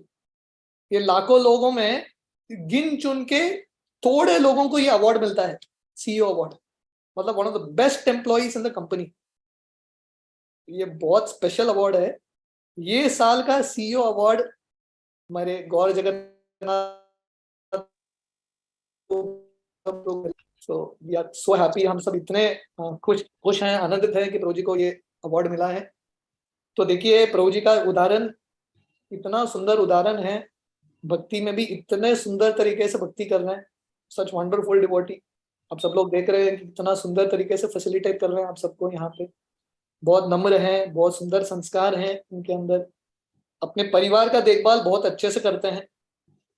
पत्नी खुश है, बच्चे का बहुत अच्छे से देखभाल कर रहे हैं, माता पिता का सेवा कर रहे हैं। पूरे प्रैक्टिकली उनके पूरे परिवार को उन्होंने जुड़ा दिया। आपके परिवार में कितने सारे लोग यहाँ पे जुड़े हैं प्रभु जी? बहुत सारे लोग हैं प्रभु जी, बहुत सारे लोग। बहुत बधाइयां हैं प्रभु जी आपको। और आप बिल्कुल सच कह रहे हैं प्रभु जी कि बहुत ही अच्छी तरीके से जगन्नाथ प्रभु जी is really a wonderful devotee, no doubt. Yes, तो हम सब बहुत भाग्यवान हैं कि प्रभु जी का हमको संग मिल रहा है। बिल्कुल वैसे प्रभु जी, मेरा कुछ भी नहीं है, सब प्रभुपाद की दी हुई वो है, और गुरु महाराज का आशीर्वाद है, जिस वजह से सब अच्छे चल रहा है। अगर वो एम्पावर नहीं करेंगे श्रीला प्रभुपाद और गुरु महाराज और आप, तो हम कुछ भी नहीं कर सकते। तो मटेरियली भी और स्पिरिचुअली भी सब आशीर्वाद है गुरु परंपरा का। तो हम आशा करते हैं, प्रार्थना करते हैं कि प्रभु जी को बहुत सारा अवार्ड मिले। तो मैं प्रभु जी को बोला, आपका एक्चुअल अवार्ड ये पूरे दुनिया के सीईओ कृष्ण देंगे, है कि नहीं? ये बहुत छोटा अवार्ड था जो पीएनजी कंपनी ने दिया है। एक्चुअल अवार्ड कृष्ण देंगे। आप अगर गीता करोगे, भागवतम करोगे, चैतन्य चरितम करोगे, कृष्ण आप सब लोगों को सीईओ अवार्ड देंगे। और वो कृष्ण का अवार्ड बहुत इंपॉर्टेंट है। थैंक यू प्रभु जी, शुरुआत तो आपने ही की हमारी सबकी। हाँ, शुरुआत तो आपसे ही हुई है गोवा से। प्रभु जी, एक प्रभु जी हमारे बीच में है, वो आपका परिचय जानना चाह रहे थे। वो काफी टाइम से शायद आप स्टार्टिंग से जुड़े नहीं, तो मैं बता देता हूँ। प्रभु जी, सुनील प्रभु जी पूछ रहे थे, पता नहीं प्रभु जी है नहीं है, बट एटलीस्ट रिकॉर्डिंग में रहेगा। प्रभु जी गोवा जो हमारा इस्कॉन सेंटर है, प्लस बहुत सारे मंदिर, मतलब सेंटर्स हैं डिफरेंट वहाँ पर, तो प्रभु जी वो पूरा उन सब का निरीक्षण करते हैं, उसका पूरा देखभाल, कैसे प्रीचिंग बढ़नी चाहिए, कैसे भगवान का जो प्रचार है, भगवत गीता का प्रचार, भागवतम का प्रचार, ये सब प्रभु जी देखते हैं। और इवन पहले गोवा था, अब आप देख सकते हैं गोवा से बंबई तक, और उसके बाद आप सब तक भी प्रभु जी का प्रभाव पहुंच रहा है। प्रभु जी का खुद का YouTube चैनल है, अच्युत गोपाल दास के नाम से, मैं ग्रुप में लिंक शेयर करूंगा। वहां पर प्रभु जी की बहुत सारी वीडियोस हैं जो आप सब भागवतम के ऊपर हैं, भगवत गीता के ऊपर है, अलग अलग प्रभु जी कई बार हरे कृष्णा टीवी पे आ चुके हैं जिसमें प्रभु जी ने बहुत अलग अलग इंटरव्यूज दिए, अलग अलग टॉपिक्स पे आते भी रहेंगे भविष्य में भी। तो 2 मिनट विजडम की प्रभु जी की बहुत ऑलमोस्ट शायद 250 वीडियोस हैं, 2-2 मिनट के शॉर्ट वीडियोस। तो बहुत सारा प्रभु जी का हमें प्रभु जी इतनी आसानी से मिल जाते हैं, इसलिए हमें प्रभु जी का गुणगान नहीं पता, लेकिन प्रभु जी बहुत विशेष है हम सबके लिए। तो सब मैं वापस से सभी की तरफ से आपको धन्यवाद देता हूँ प्रभु जी कि आप अपना समय निकाल के आ पाते हैं, हमें इससे जुड़ पाते हैं, हमें इतनी आसानी से बहुत सारी चीजों के बारे में अपना संग प्रदान करके बहुत सारी चीजें समझा पाते हैं। तो आपका बहुत बहुत धन्यवाद उसके लिए। जस्ट अंत में प्रभु जी जैसा आपसे चर्चा चल रही थी मेरी, अगर आप उसके बारे में कुछ बता सकें कि कैसे जो ये भक्त हैं, जो हमारे साथ 50-60 भक्त जुड़े हुए हैं जिन्होंने भगवत गीता का अध्ययन किया है, इसको कैसे हम धीरे धीरे प्रैक्टिस में ला सकते हैं और कैसे हम नेक्स्ट लेवल पे लेके जा सकते हैं। भागवतम तो हम पढ़ेंगे, बट आपके कुछ विचार उससे रिलेटेड। तो हम सोच रहे थे क्योंकि अभी गीता तो समाप्त हो रहा है, भागवतम अभी शुरू होगा, पर गीता के साथ कनेक्शन छूटना नहीं चाहिए। तो इसलिए मैं और गौरव हम डिस्कस कर रहे थे, हमारा आप लोगों के लिए एक प्रपोजल है। तो can the others be muted? हाँ, तो हम चाहते हैं कि जब ये भागवतम का सीरीज चलता रहेगा एवरीडे, 5 मिनट 5 मिनट्स 5 या 10 मिनट रोज या once in 2 days जैसा भी रहे, आप में से एक व्यक्ति थोड़े महत्वपूर्ण श्लोक हम चुन के देंगे, गीता के 108 इंपॉर्टेंट श्लोकास। एक श्लोक में से जो महत्वपूर्ण श्लोक है जो आपको दिया जाएगा, उसमें से 5 मिनट बोलना है और 5 मिनट प्रभुपाद के गीता से के तात्पर्य से ही बताना है। मतलब प्रभुपाद क्या बता रहे हैं सरल भाषा में समझाना है, इन वेरी सिंपल लैंग्वेज। तो इससे क्या होगा, 2-3 चीज होगा। पहला तो आप लोगों का गीता के साथ टच रहेगा। दूसरा, जब आप लोग बात करोगे आपको समझ में आएगा कि आपको कितना समझ में आया, क्योंकि एक चीज है समझ में आना, दूसरा चीज है जब आप बोलोगे ना तब समझ में आएगा, और तीसरा चीज है आपको प्रैक्टिस होगा, अभ्यास होगा थोड़ा बहुत प्रचार करने के लिए। क्योंकि जैसा मैंने बताया, श्रील प्रभुपाद चाहते थे कि बहुत सारे लोग गीता भागवत का प्रचार करें, ऐसा नहीं कि सिर्फ 1-2 लोग करें।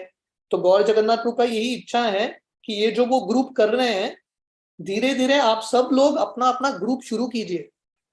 ऐसा नहीं कि यही ग्रुप चलना चाहिए, बहुत सारे लोग हैं और आप सब लोग कुछ ना कुछ कर सकते हैं। You all can preach. तो ये एक फोरम होगा जहाँ पे आप प्रेजेंट कर सकते हो, धीरे धीरे आपका कॉन्फिडेंस बढ़ेगा प्रचारक के रूप में, एंड देन ग्रेजुअली जब कृष्ण आपको प्रेरणा देंगे, you all can start a different group also. तो ये हमारा विचार था। आप सब लोगों का राय क्या है? What is your opinions?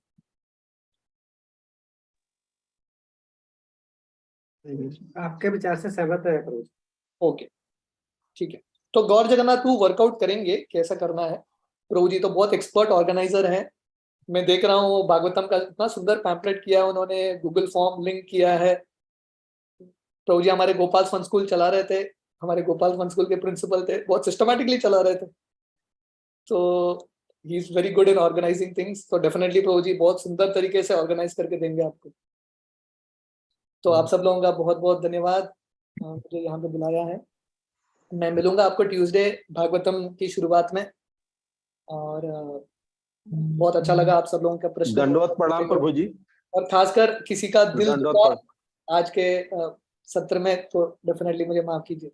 तो हम प्रभु जी का सब मिल करके आभार व्यक्त करेंगे, उसके लिए हम हरे कृष्ण महामंत्र का उच्चारण करेंगे प्रभु जी का धन्यवाद देने के लिए। हरे कृष्णा हरे कृष्णा हरे कृष्णा कृष्णा कृष्णा हरे हरे हरे राम राम राम राम हरे हरे प्रभु जी हरे बोल। कृष्ण प्रभु जी दंडवत प्रणाम। धन्यवाद प्रभु जी। हरे कृष्ण प्रभु जी दंडवत प्रणाम। बहुत प्रणाम प्रभु जी। प्रभु जी दंडवत प्रणाम। जय। हरे कृष्ण।